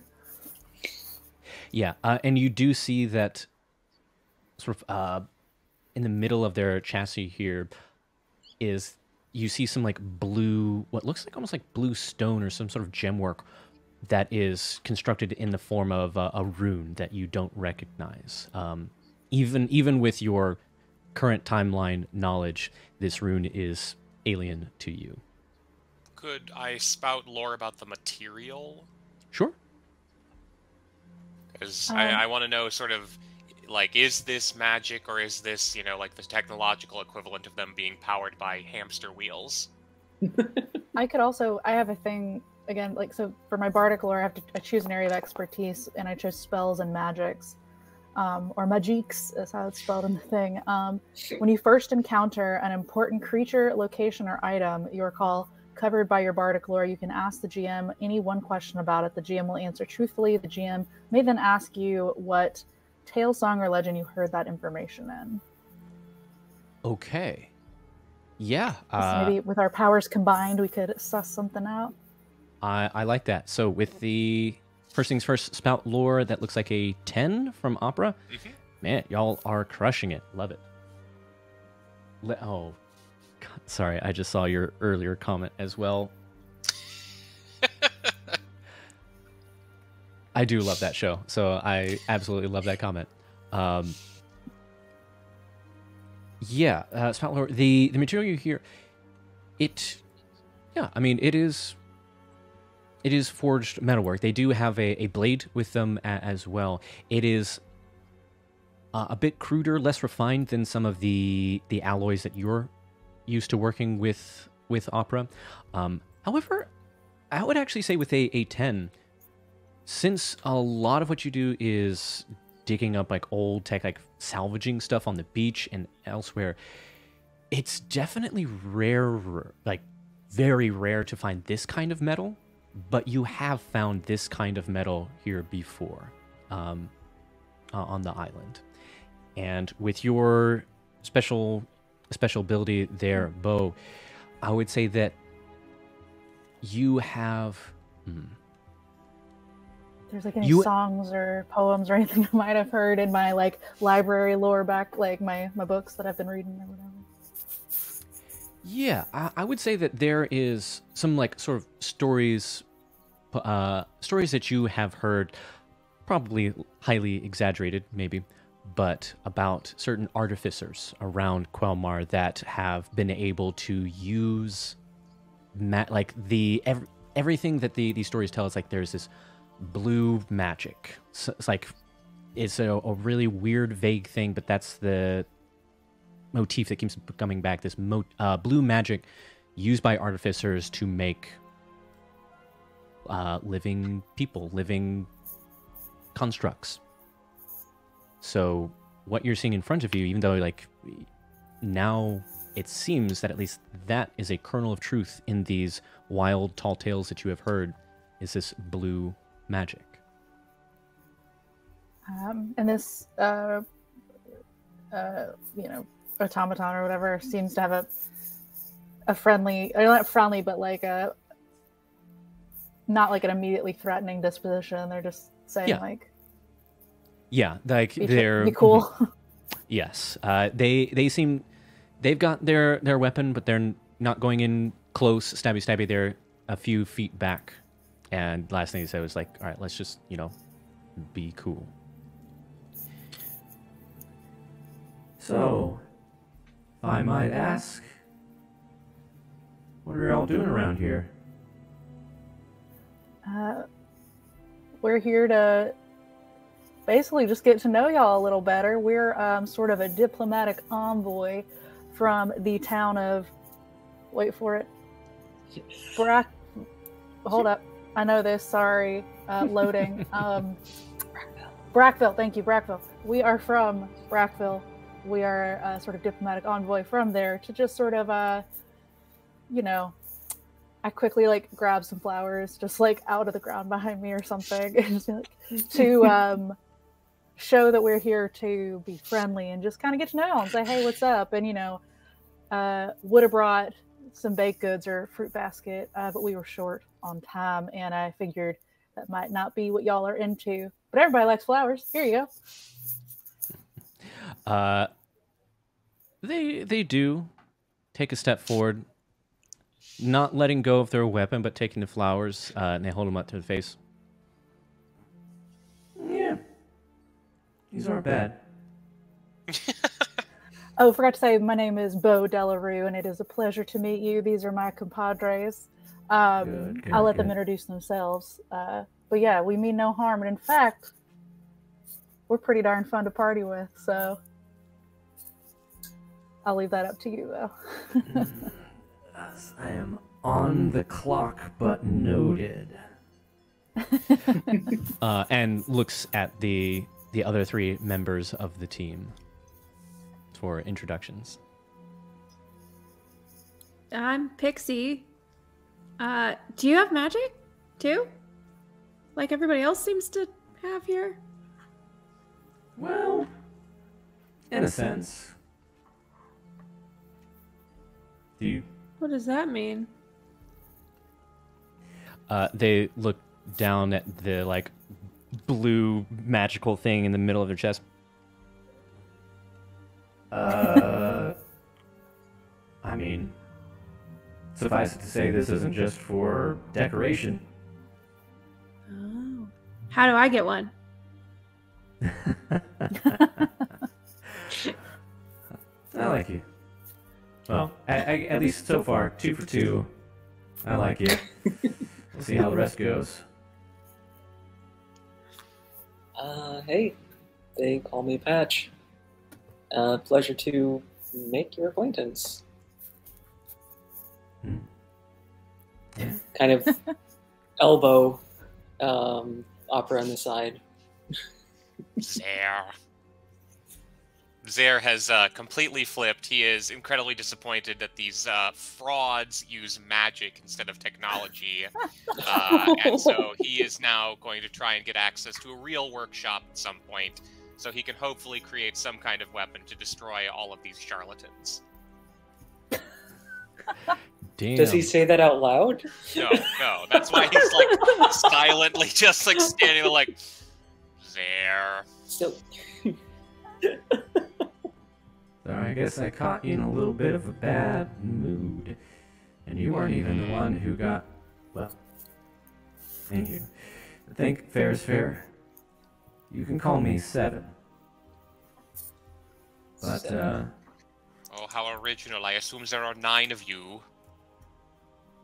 that'd be nice. that's offensive, but as a matter of fact, there are more than 9 of us. Thank you very much. Listen, you say you're here to make peace? Okay. Honestly, with you Kragnux people, I'm not sure I would be as willing to believe you, but... And you see that they look for for a moment or two at Bo.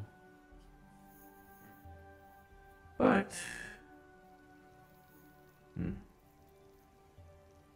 As long as y'all stay cool... if we... Listen, we see weapons, this is probably not gonna go well for you. Just full disclosure, but in the meantime, like... Okay. All me. Sweet, yep. We'll have a chat with the boss and see how things land. Let me guess, and their name is One. What he is trying to say is we are so excited to meet you and your family and friends. You know, if you have any questions about us, just let us know. We'll try to be as transparent as we can, and we will absolutely be cool. We're cooler than cool. We're ice cold, baby. Like, don't even sweat it. As if we're doing a kind of a little Aaron Sorkin walk and talk, I would love to just kind of use my charming and open skill to kind of swap info a little bit while we're walking. Just be like, I mean, I don't want to phrase it. They have it phrased like, "Whom do you serve?" And what do you wish I do?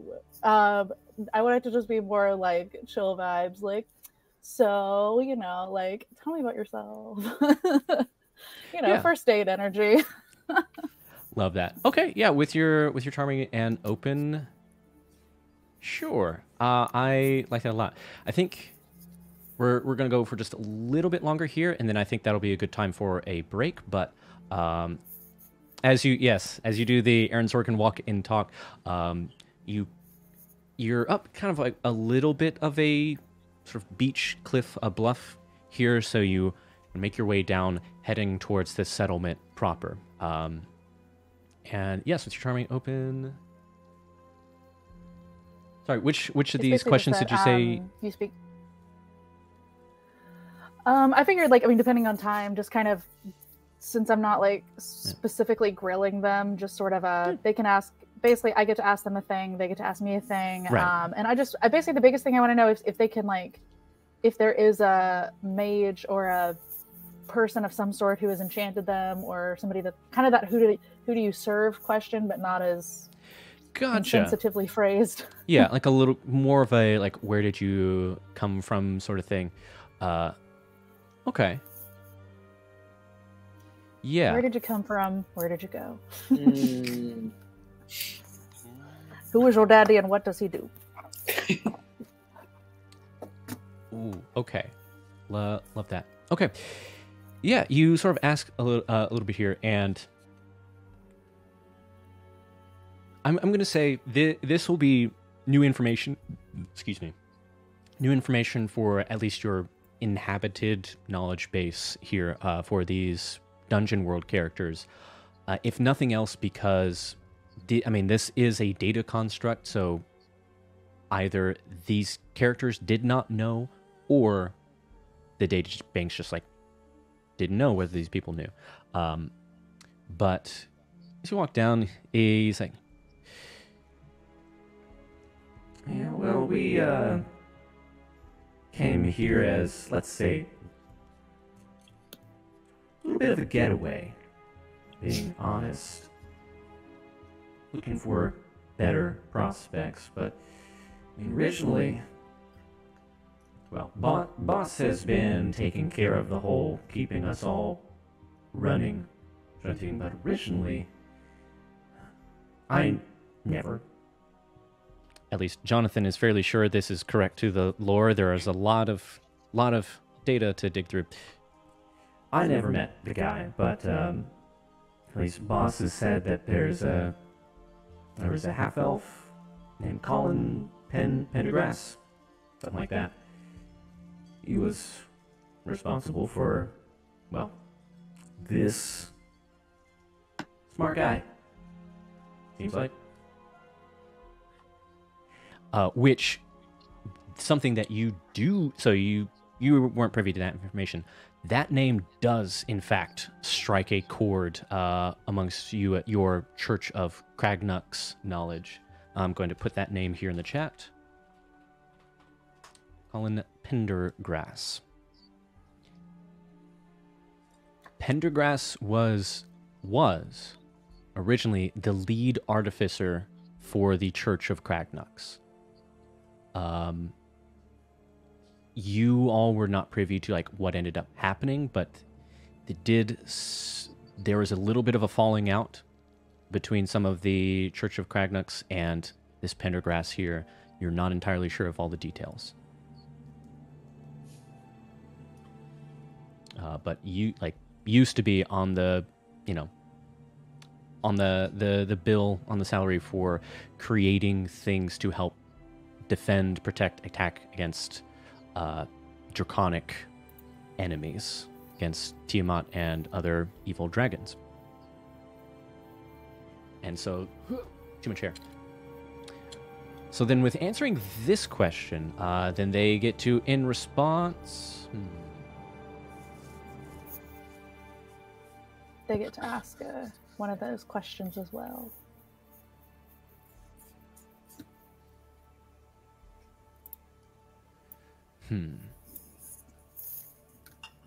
Okay, they'll lean in here. This parlay here.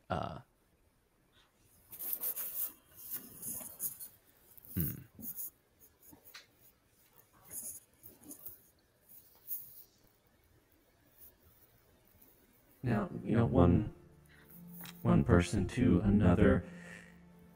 You say you're here on a peaceful mission and all that. I mean, how zealous are you with the whole Church of Kragnux thing? Like, are you, like, how much of this peace are you wanting to extend to us? I mean, I personally, I don't really like. I sort of function in my own state of self-motivation. But this town that we have been sort of, they sort of outsourced their diplomacy to us.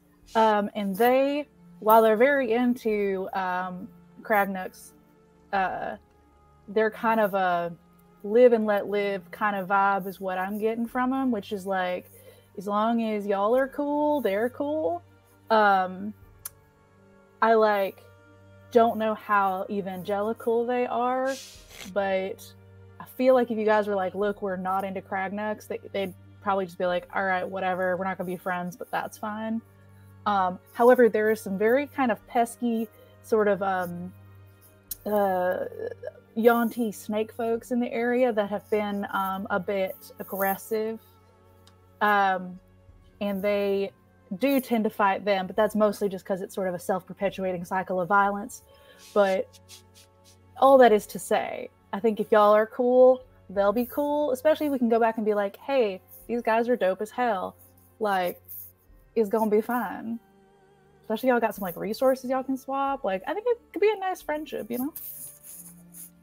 Cool. Cool. Alright, well, let's hope things work out then, because you're cool. That's the vibe that I'm getting.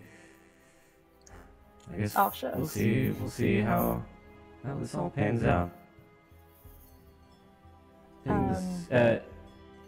Yeah.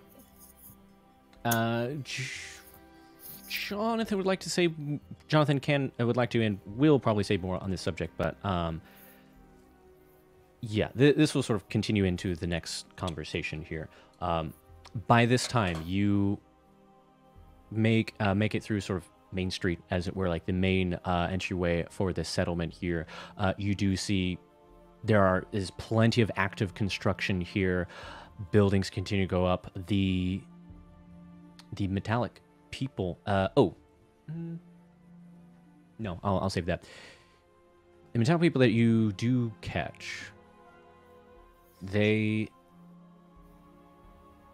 a little bit of that movie vibe when like walk into a town where like people aren't really sure or scared. Like you do get a couple of just blank stares from people as they freeze and see you all walking through town.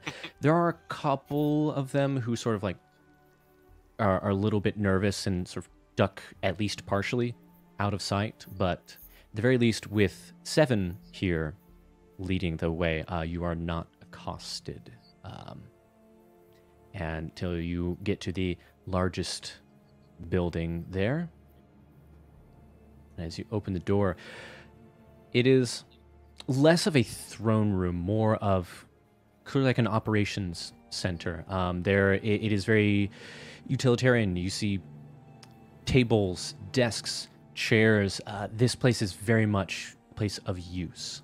You do see some like kind of like nooks and things around here, which at first you're not really sure what are for, but then you do spy one or two of these metallic beings here, just sort of standing in these nooks, head down, seemingly just standing still. But leading the way to like the biggest table, you at a glance recognize there is a map, at least a partial map of the island of Cove here, and standing in front of it is another one of these metallic beings here. And let's see, I mean, this looks like a hand drawing, possibly from this original player. I'm going to guess that this is in fact not copyright shared. Let me figure out how to. I might pop that up later. I just remembered, it's like, oh yeah, it's a little harder to like do share screen with this particular setup. I will figure that out in a little bit, but at the very least, this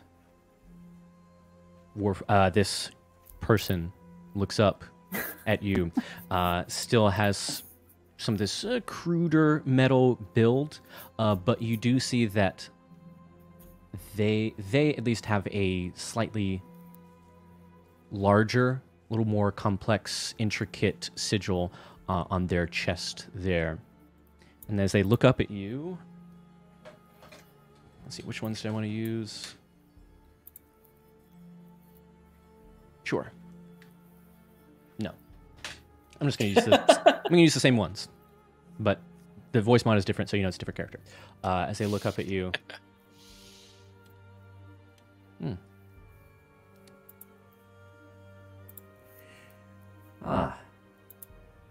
Seems that, well, we've got some negotiators after all. I hope. You may call me Snow. And that is where we're going to take a quick break. See y'all in a little bit.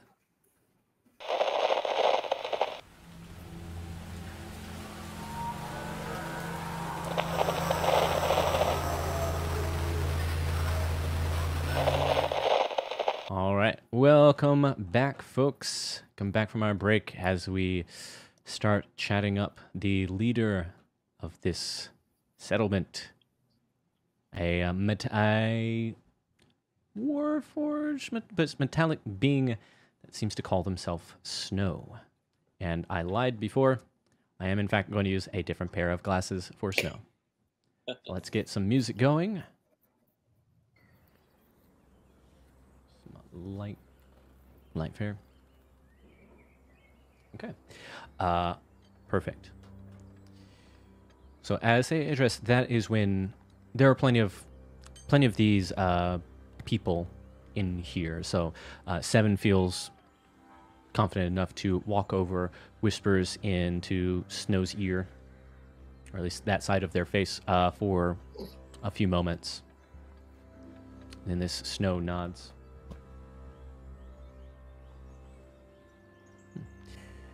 So, as I understand it, you're here on a diplomatic mission?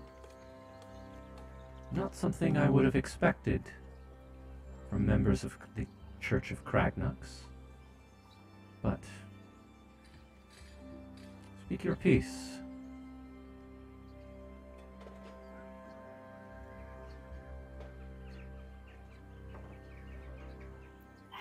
Sorry, you cut out a tiny bit. Did you say speak your piece? Oh, sorry. Yes, if I cut out there. Yes, they said speak your piece. Okay. Again, hello. We are the sort of diplomatic envoy from the town of, I'm gonna forget it again, Brackville? Yes, something like that. And we are here just to kind of get to know y'all, so y'all get to know us a little bit. Because, you know, you're new to the neighborhood, and as well as the polite thing to do. But also our stakeholders are a little bit gun shy, so to speak, given the sort of aggressive nature of some of the other neighbors. And they just kind of wanted to see what y'all's deal was.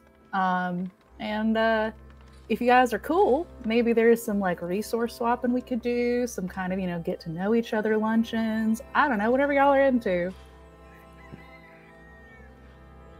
You do see a slight smile sort of creak there at the corner of his mouth. Also got a message that Matthew will be back in a little bit. Fire alarm just went off. Hopefully all things are okay there. But there is this, it almost sounds like a chuckle. Almost like a bitter chuckle, actually, though. So here. Right. A friendly thing to do for neighbors. Friends of Kragnux. After all, we're not dragons, right?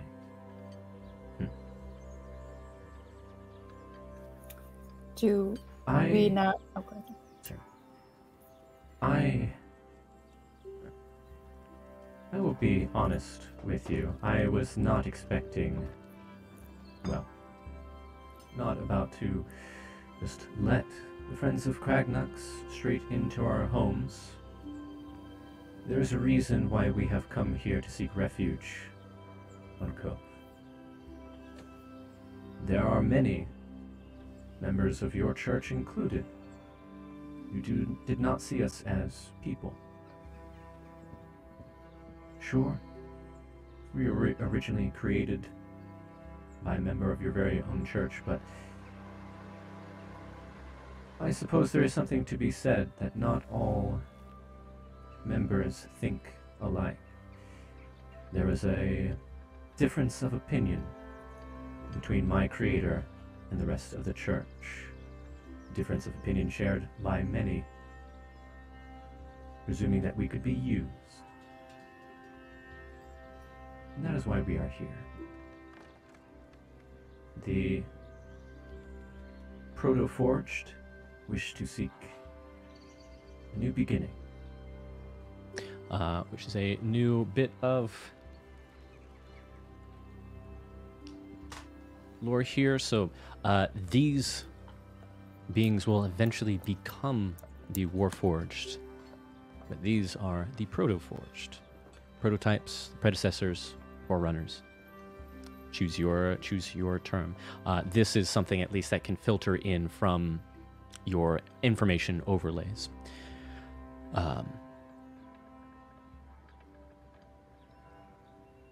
I think that perhaps, at least after... and like looks over to Seven. After Seven here discovered how you treated that ambush, that raiding party of Yuan Ti, quite unexpected. Perhaps we can find an agreement after all. But I want to make something extremely clear. I have heard a rumor that colonists from Brackville were planning to march on this colony and reclaim us, as it were. Is there any truth to that rumor? That is actually, I guess, a DM question. In my notes, I don't have stuff necessarily related to that, but is that something our characters would know? Did we have that conversation? Or as far as you are aware, if there are any plans of that sort, you are not privy to them. Okay. Well then, I'll say, like, as far as what we have been told, there is no plans to do that. Like, I can't guarantee there's not a couple of asshats in that community. I mean, there's some difficult personalities, to be sure, as I'm sure y'all have as well. But there's no, at least to my knowledge, active plans.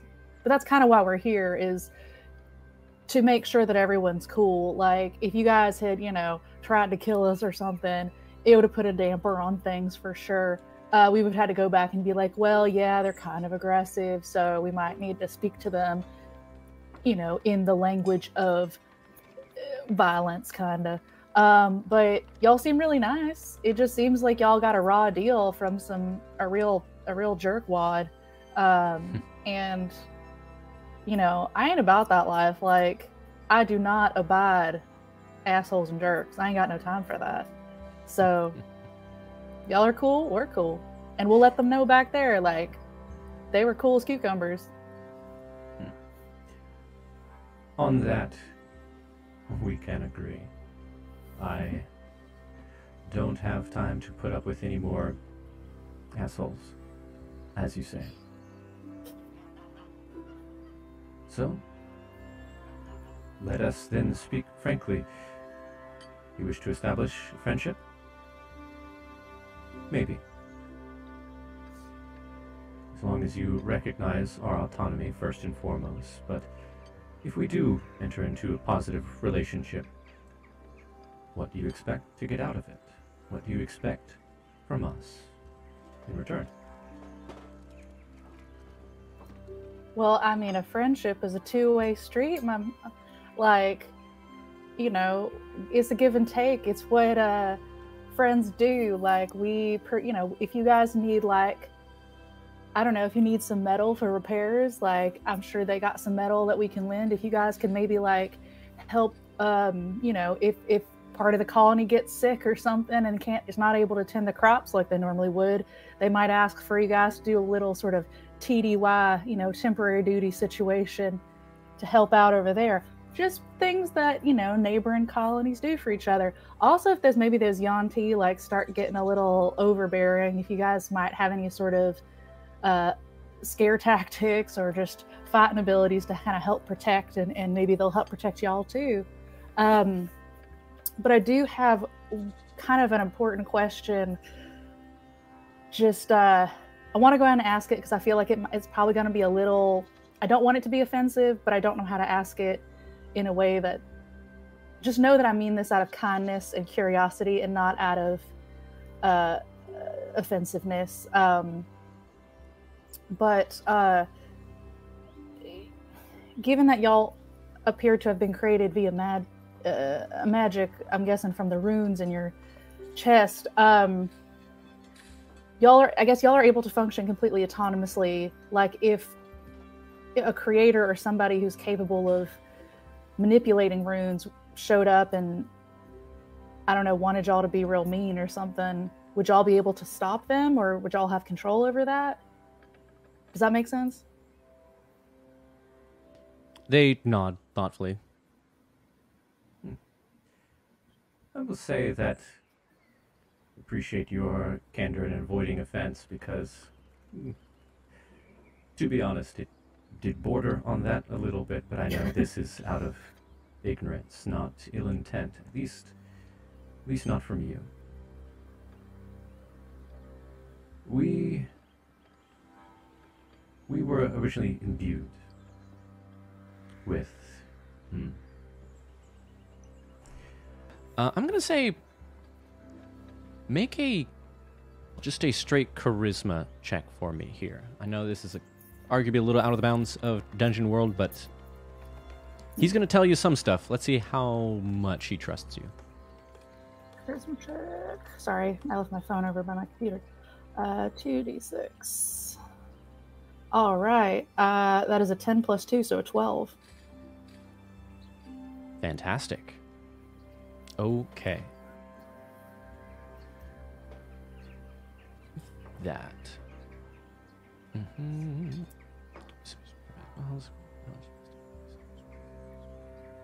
really glad that worked out, because I was like, dang, this is like my... Charisma's like my thing. Don't let me down. Yeah, the bard and the bard and the fixer, you know, just kind of all of the above.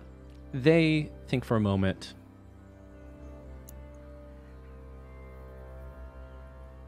That is I suppose, in some sense, a fair line of questioning, but one that many have asked before. Asking, are we really intelligent, independent beings? Can we be manipulated, owned, that sort of thing? I can assure you that in our current state, that is not going to be possible. This staff. This is the trusting bit. And they sort of hold up this staff here, which at first glance just looks like a... do I have a nice, if mundane, staff. But getting a closer look at it now, you see that like there are lines of metal, almost like these thin ribbons that weave their way around the shaft of this staff, almost like circuitry patterns. Something that at least Buterbaugh and the rest of you do recognize. Like this looks like almost like a circuit board pattern on this staff here. Once we may be living creatures now. We are under no illusion that we are not born, at least in a sense, like the rest of you are. We were born due to, well, somewhat Colin Pendergrass. They were the first ones to, he was the first one to make us, to make me. And he realized what the church and the world were, how they felt about us. Originally, yes, we were built, well, our predecessors were built as simple machines to defend the world against Tiamat and her allies. I don't discount the benefit of that. If Tiamat were to return, that would, to put it mildly, be bad news for all of us. But in an attempt to improve these machines, along the way, he created me, us. And the old arguments for ownership of machines didn't exactly hold any water. He realized this. Many did not. So what I'm trying to say is that once we are born,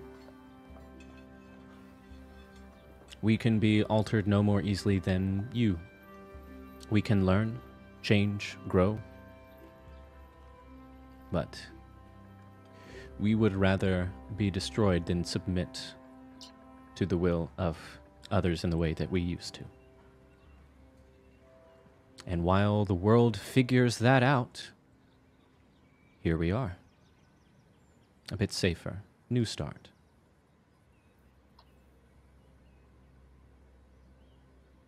And remind me, how far away are they? Like, how long did it take to get from Brackville to their village that they were building? Because of... Oh, I think I forgot the I'm just trying to voice get that last bit. That's okay. Yes, because of your very successful trailblazing, it probably would have taken at least, more than a day. But you got an early start in the morning. I would say that it is like the sun is setting at this point. You've made really, really great pace. So you're able to get there within the day. So probably like 20 miles distance? I don't know how many miles you can go in a day walking, Yeah. but I would say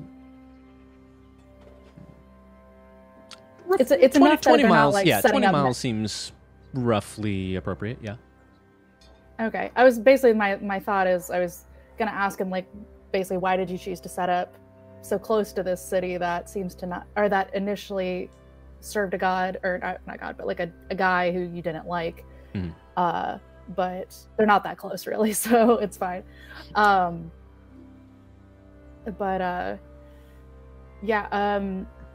thank you so much.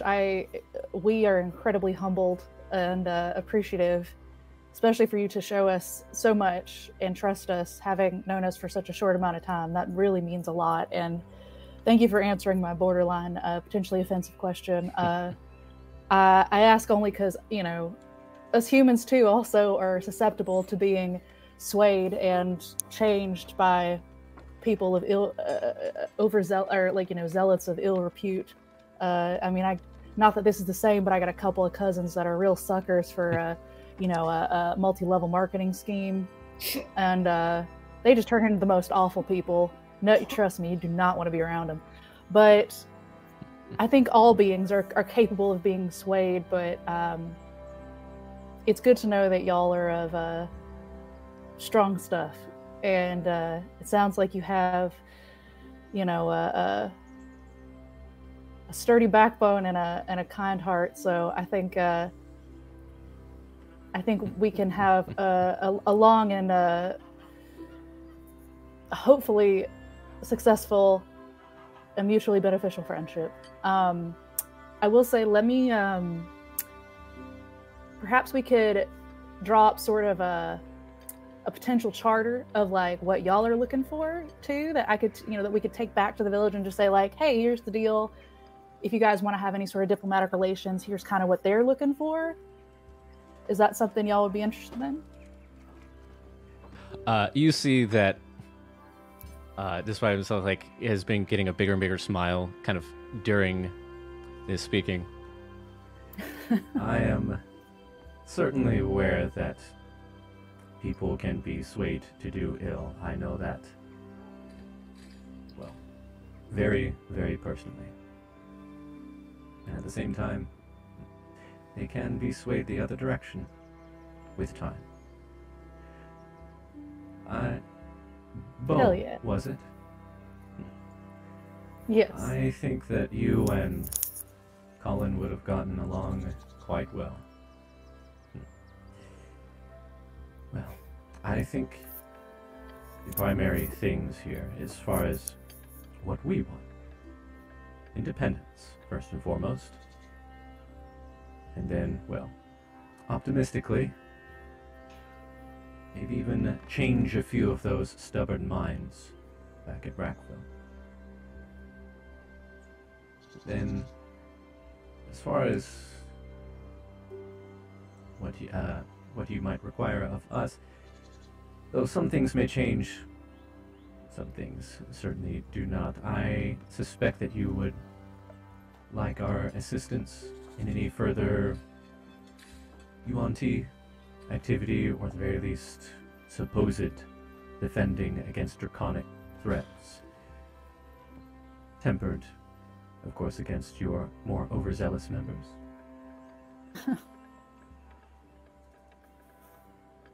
I mean, yeah, I'd say that sounds pretty good. If I feel like just in case, perhaps if maybe this is more of a down the road kind of thing. If there are any sort of issues or disputes about something, perhaps we should figure out a way to sort of steps to take amicable resolution before people get a little too heated. But again, you know, we're here to. That's part of why we're here too. We're diplomats here. We're here to just make sure everything goes well. But yeah, we'll get to that eventually. Why don't we go back, let them know what the deal is, see how they're feeling. If for any reason there's any sort of, I don't know, concern or whatever from their end, we'll definitely just try to quell that down. But if there's any further questions, we can always send a messenger or a note back to y'all and just, you know, courier figure shit out. But I don't want to hold y'all up too long. I know y'all have a lot of building to do, and I hope that's going well. So, Indeed. During this exchange, you see that some of the other Protoforged, there are several, of course, in addition to Snow and Seven. They are, as you might expect, very, very difficult to read.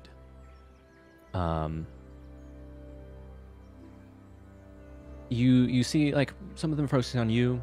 Some even seem to be looking to Snow to sort of address this whole scenario. And that is when Snow stands up and starts walking towards you all.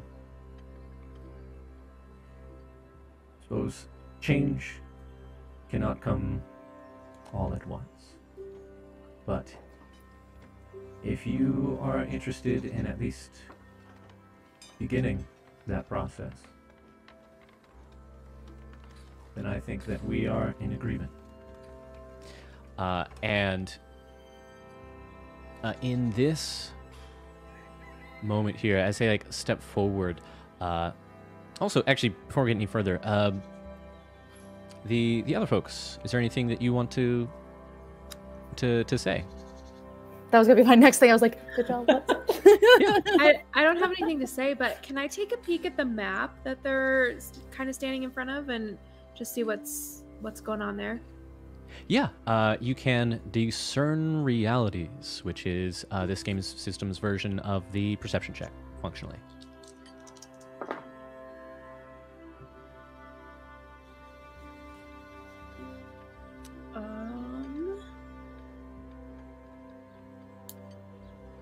Plus my wisdom, so that's 7.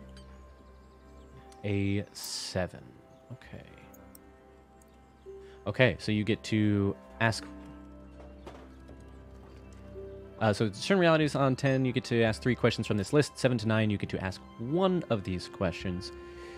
Obviously, not all these questions are probably going to be pertinent for a map, but you could ask what happened here recently, what is about to happen, what should I be on the lookout for, what here is useful or valuable to me, probably who's really in control here, or what here is not what it appears to be. I'm gonna go with what here is useful or valuable to me. Got it.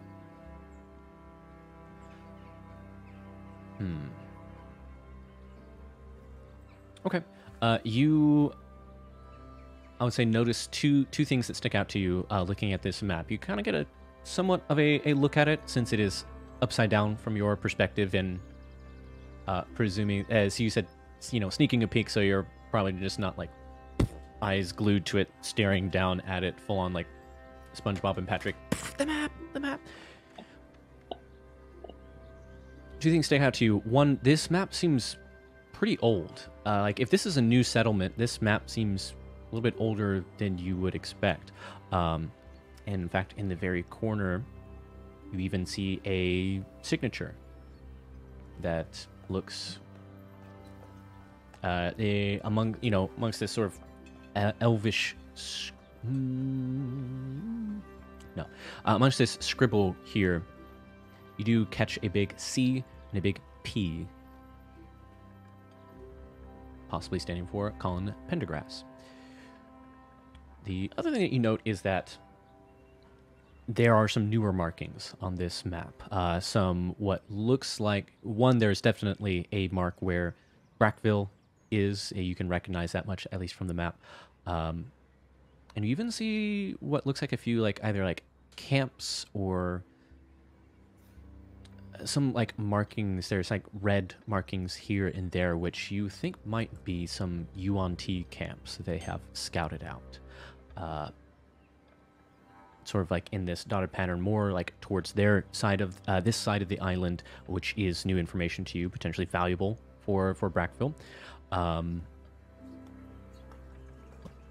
And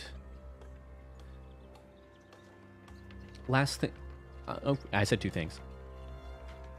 This is part of the second thing that excuse me. Ooh. One of the newer marks that you see on the, actually newer marks and older marks. The geography of this island, which is not news to you, but news to you as characters anyhow.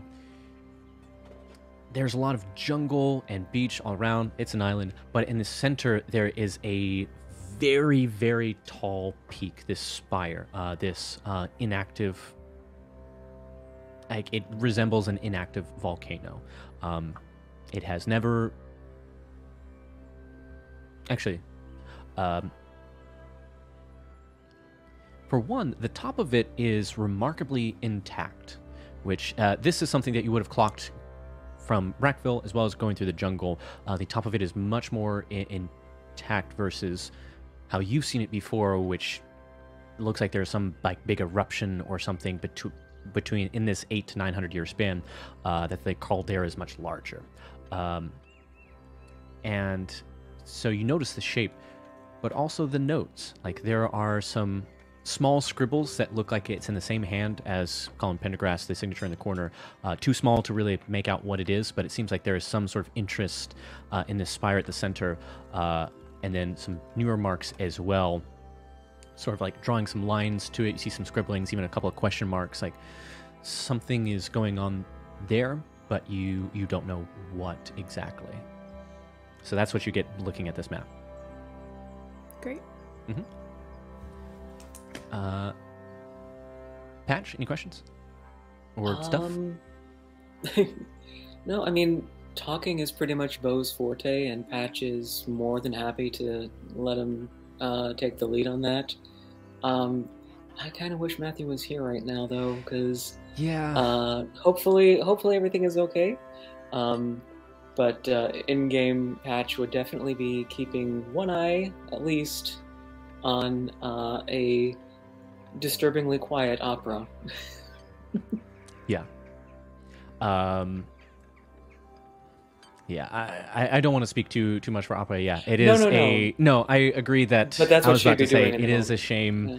It's a shame that our most technologically inclined friend is not here to meet the leader of these proto-forged.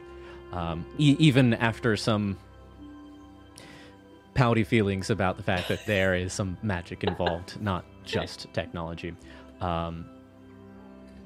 But at least in your days on Cove, in your own timelines, you have... I'm trying to think. There's at least no like active Warforged in Echo Center. That much you at least know.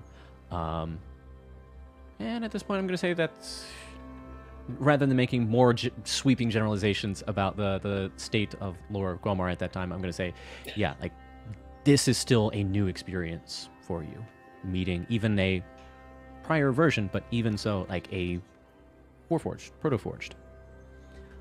So is it safe to assume that when the magic died out or whatever happened, that the Warforged also died out with that magic in Quelmar? The Fracture of the Weave affected a lot of things, to put it mildly. It would likely affect these Proto-Forged more strongly, but It's possible that some of you might have heard reference to like metal people, the Warforged in your own time. It would seem that at some point enough was done such that even with the destruction of magic, there could still be Warforged. Okay. Something there, yeah. And I do actually have one question for them. Is Seven still with the group, or are they not there anymore? Yeah, Seven's still here. Okay, because it was something Seven said earlier that caught my attention. Mm-hmm. So Patch would ask them.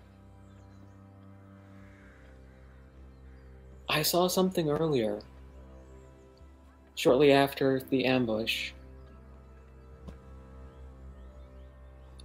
Is it possible that you or someone from this area was sort of keeping an eye on things before our arrival? Oh, yeah. Yeah, that was me. Nah. Okay.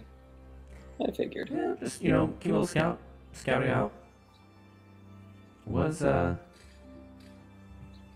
of, honestly, surprised but impressed that you, let them go. Was not expecting that from Kragnux people. But the real question is, what did you think of my lo-fi beats? Are you kidding me? Like, let's jam sometime. For real. Hell yeah. I mean, let us perform. As they like look over kind of at Snow, like not unsure as to like how professional they should be. It's music diplomacy. Yeah. Music diplomacy. Yes. That very professional official term, musical diplomacy. Let us engage in that sometime in order to improve the relations between our tribes, people. Yeah. Yeah. And then they just mutter again under their breath. But yeah, for real, we should jam. Yes. I'm sensing a neon garden. I'm sensing a neon garden pop up here. Oh my god, I haven't even told y'all about the neon garden yet. Okay, Seven, we have got to chat. But oh my god, y'all are okay. Seven, you're a fucking blast. And Snow, we will be back to engage more in these negotiations and whatnot. Sure. It has been a delight. It has been a pleasure. Honestly, y'all are kind of more fun than Kragnux folks, but don't tell them I said that. We just gotta get them to like chill a little bit. They're a little on edge sometimes, Yeah. But yeah, let's go. Lest I we have one last member. Yeah. He has. Remember those people I mentioned about like occasionally having some difficult personalities. This is Opera. He is truly a delight, but sometimes he has some challenging opinions. But I just wanted to make sure, Opera, are you good? Is there anything you would like to ask our new friends before we skedaddle? I'm a little curious myself. Yeah. First off, out of character, everything good? All good since you're back? Yeah. Literally, fire alarm went off on just our floor because somehow somebody managed to flood their apartment and the two apartments on either side of them. So they're going to be the most popular person in the building. No, but we're fine. Live theater. Sometimes you go see Miss Saigon and the helicopter doesn't come. So. I But yes, everything see is the fine. helicopter over there. Way in the distance where you can't really hear it Alright, super good. Guess we're doing a wicked to get her out of here. Oh my god. Yep. Okay. Everybody start crouching. Yeah, good. Yeah, good to know that everything's on the up and up. At least we got you for some of this conversation. I guess at this point you'll just have to check out the VOD to see what you missed. But overall, got a little bit of backstory on these proto-forged here. The earliest version of the Warforged, confirmed that Colin Pendergrass is their creator, and with like the help of this magical staff, which he didn't name. Yeah, let's go ahead and name it. Let's get in that sweet, sweet lore. At the time that they brought up this staff, they would have called it the Staff of... There we go. Copy paste. The Staff of Noesis. And the bottom line was that, yes, use the magic to like create them in a sense they are born using this, but once they are like fully autonomous beings. Then can't be like to, reprogrammed. To spare folks my absence slowing anything down, I think Opera would be steamed at this point because he was hoping that there might even be sort of like a laboratory that he could scavenge for parts or something useful to a person who does engineering instead of children's birthday parties.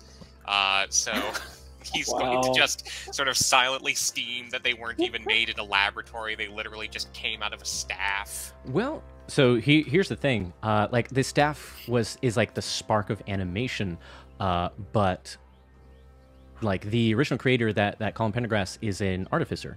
It's like he still like created the machines before they had sentience, and then sort of in experimentation for their improvement gave them sentience. Even like with the blue runes in here for that final little spark of life, how does one even quantify that? Between the construction and even some of the bunch of the stuff here in this room, there is plenty of engineering workshop goodies here because they get hurt, they go to the workshop to sort of repair themselves. Well, then in that case, I would like to see if there's a way to finagle some alone time in the workshop. Because it offends my dignity to use a bow. Hey, wait, you can use... I mean, that's what I'm here for, is to be useful and helpful. Ah, ha, ha, ha. I just got it. Yeah, I would say, then, you then, express your desire to, work the workshop. You get a not... Also, sorry, to put a button on the last thing that you said there, Bo. 7 does give you a fist bump, but... Excuse me. You make your desire known to, kind of get in on the workshop stuff, and Snow nods. I think, in the interests, if our allyship is to flourish, I think that is certainly doable, as long as we have an agreement. So this is perfect timing that you're back with all this in place. Snow then goes forward and reaches out a hand for a handshake. And it's at this point, it's towards, the handshake is towards you, Bo, as sort of the person who has taken charge of this conversation. But as they reach out a hand, it's almost like kind of catches in a slow motion, and you start seeing visual artifacts, this glitching all around you, and then everything just sort of freezes. And there are even weird textures and colors start popping up around you. But Snow is still there, hand extended, frozen in this moment in time. And that is when you, oh no, when you hear, yes, a voice pop over. Oh no. Up into your ear. Well, how about that? I knew it was around here somewhere. So, this, it would seem, is the crux of the data corruption. What originally occurred at this point in time was lost. We know some of what happened afterward, some of what happened before, obviously, but there's a little bit of a sticking point in this bit of data. So it seems like you're able to sort of write new data, however you wish. So out of character, sort of the big fulcrum here is if you want to forge a sincere peace with forge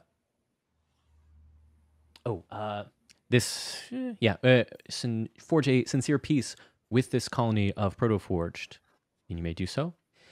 If you want to forge a peace with the idea that, like, you know, later there might be some like subterfuge, or like this is not a sincere offer that you plan on double crossing later, that is something you can do, or you can just refuse this deal outright. It seems like, yes, y'all are leaning a certain way at this point out of character, but I just want to present sort of the at least main options as I see them. If you want to choose one of those options or even pitch me something else entirely, you can do this. But at this point, even with the hand extended towards Bo, this is going to be a group decision here. What do you think? I mean, Kill I'll them all. just No. kill them all. My biggest worry, honestly, is not about the protoforged seem extremely awesome, to the point where Bo is starting to be like, Bo is also, I think, completely forgotten that this is a simulation and was in complete shock when that happened. Like, Oh. he is fully in it. Mm-hmm. And was like starting to freak out a little bit when things started sparking, because he's like, no, my new friends. Bo is like, if Kragnux folks like end up like being jerks about this, like, I think Bo would straight up just join the Protoforged. Like, that's where he's at, because they had every reason to be incredibly suspicious and mean, and instead they chose kindness and trust, and that is like, that blew Bo away. Mm-hmm. And Kragnux folks, like, yes, Bo licked a cat or whatever, but like, that's no reason to be rude. Didn't think I would hear that today.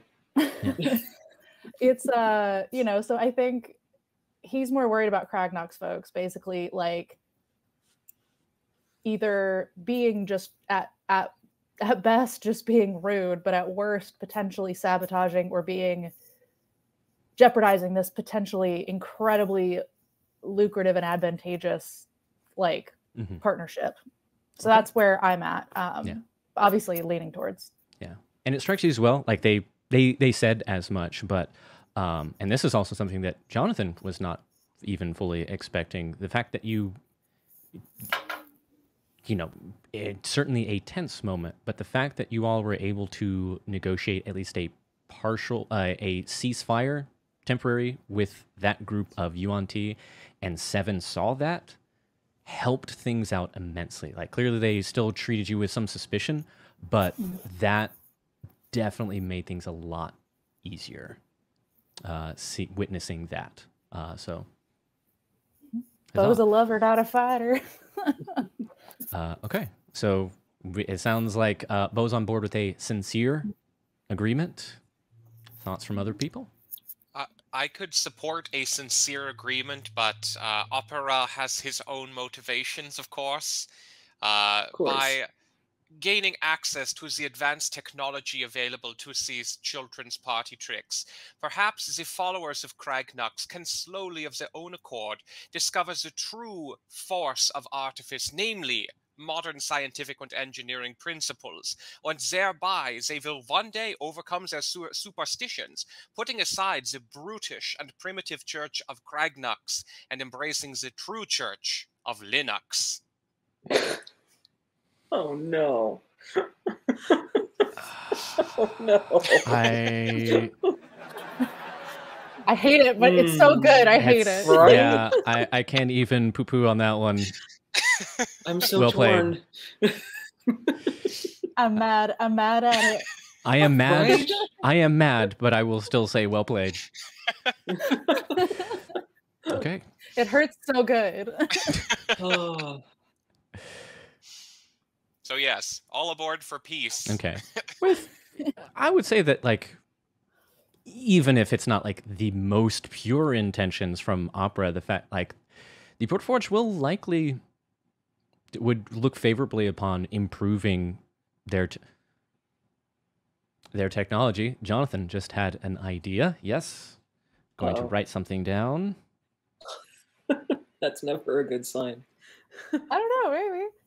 It seemed I like will a say good, this like, this is a good thing. Okay. Jonathan wouldn't want to hurt us. Never. Matthew, you've Dungeon converted Master's our Jeff. friend. You have converted Jeff. Down with Kragnux, up with welcome. Linux. Okay, up with yes. Yeah, that's the on the picket signs, or I guess picket digital billboards. Okay. Yeah. Patch, Pixie. You wanna go I'm first? down with peace. There's nothing that's been holding me back from thinking that these people are trustworthy. Okay. Yeah. They've been pretty straightforward. And Patch definitely appreciates that. I mean, obviously the entire situation is still pretty strange to her, but it's not like they're trying to force their way of life on anyone else. They're just trying to live their lives, and she's all for that. Okay. One other thought I wanted to add in, if we have a thing where we're going back to tell the Kragnux folks about the robot kind of crew, Bo is a little hesitant, Bo and Lee, the player, I guess, is a little hesitant to tell them about the staff. I think like that, Yeah. that seems like that was a huge trust thing. And I still honestly don't fully trust the people in the Kragnux village of Brackville. So like, it's not that we're gonna, like, if they ask the source of the power, they're like, you know, or whatever, we can explain the backstory and da-da-da, but I just would probably want to just leave that out and let them tell. Basically, like, yeah. Yeah. That's a thing for them to tell, not us. For sure. Yeah, I would. Yeah, again, this. Yeah, okay, cool. I'm just like trying to hold back. It's like I have, let's say, several Quelmar wiki tabs open, just to, like, you know, osmosis the lore. Trying to. I won't dump all of it here, but okay, no, like that is, I will say, smart instinct of not maybe fully trusting all of the members of this church, all the members of the Friends of Kragnux. Yeah. Okay, so then with this sincere agreement agreed upon, sort of in this moment, you reach out your hand there, Bo, and as this handshake is made, you hear. They don't say anything, but you do hear like a little blip from your UI there that usually precedes friend computer speaking, but they do not. And that is the colors, textures, all these artifacts start to like kind of right themselves. Once it's smooth back out as time resumes as you shake their hand. Well, I'm glad that we can at least give this a try. Honestly didn't think that would be possible. At least not yet. Let's see what happens. Well, in the meantime, if like clocking at least Opera like salivating over plenty of like the metal and workshop stuff.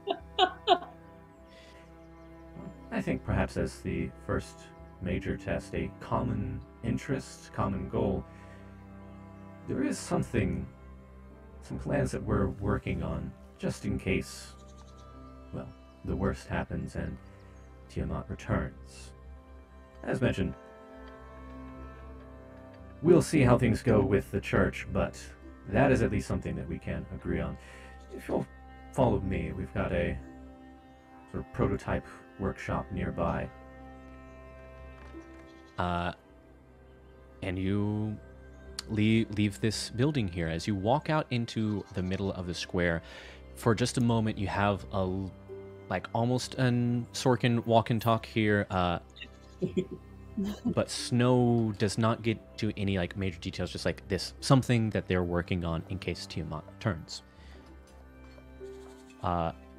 And everything seems fine until just like out there, the corner of your eye, you very, very far away to the west. At first, you think it's, think it's the sunset, right? But no, the sun's over there. You see, like, just on the edge of the horizon, columns of light and energy just roaring to the sky. First, you see fire and bolts of lightning and several other elements just lancing up to the sky. And everyone sort of stops as you all clock this. And you hear, like, for just a moment from Snow. No. It can't possibly be. And then, like an atom bomb, that shock wave hits you. You see this wave of dust and dirt just hit you all like a punch in the chest. You are all blown backward onto the ground as now you hear echoing from this far away this cacophonous scream of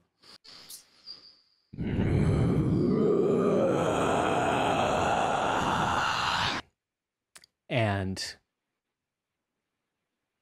at that moment the simulation terminates. It breaks, being thrown back. That last vision that you see and hear sort of throws you into blackness before you sort of with a jolt find yourself back in the laboratory in present day with your visor almost just having knocked off as if it were physically hit off of your face. And that is where we are going to end the session here, folks. No! I had a thing. You had a thing? Yes? Well, not really a thing. I was just going to say, like, basically, it might be a good way to start the next session, I guess, which was just that, like, Bo would immediately just start trying to put the glasses back on and being like, what the fuck happened, computer? I'm not done. I'm not done. He's just, maybe it ends with him screaming, what happened to them? What are they okay? What happened to them? Okay. Then yes, that's sort of the fade to black that we get of Bo desperately trying to reactivate this simulation to go back and screaming at friend computer. But yes, you're exactly right. We will absolutely dig into this stuff next time. I know this is you're having the exact opposite reaction that Opera's having. Yeah. Opera, you return to this cold room of kissing the technology. Dirty concrete, like, oh, this does a touch of oil on my skin. Exactly. I look to my friend who's like catatonic, trying to force the thing. Oh my god, I'm so grateful. I was afraid when I saw that glitch that it would turn that missing node would turn you into a missing bow. Okay, now you've earned this one. They can't all be gems. No, but I always appreciate you trying. No one says they don't grind. Yeah. I think, I think narratively, this is a great place to stop time-wise, and also so we can prepare ourselves to shift gears back into Cyberpunk next time as we leave Dungeon World behind. But yeah, so let's do a quick wrap up here. Is there anything folks would like to plug? Yes, Angela. This Thursday, System Agnostic, 7 p.m. It's going to be awesome. We're starting Chapter 3. Ooh. Getting into chapter Cthulhu Dark. Okay. I was going to ask if you can share what game system is next.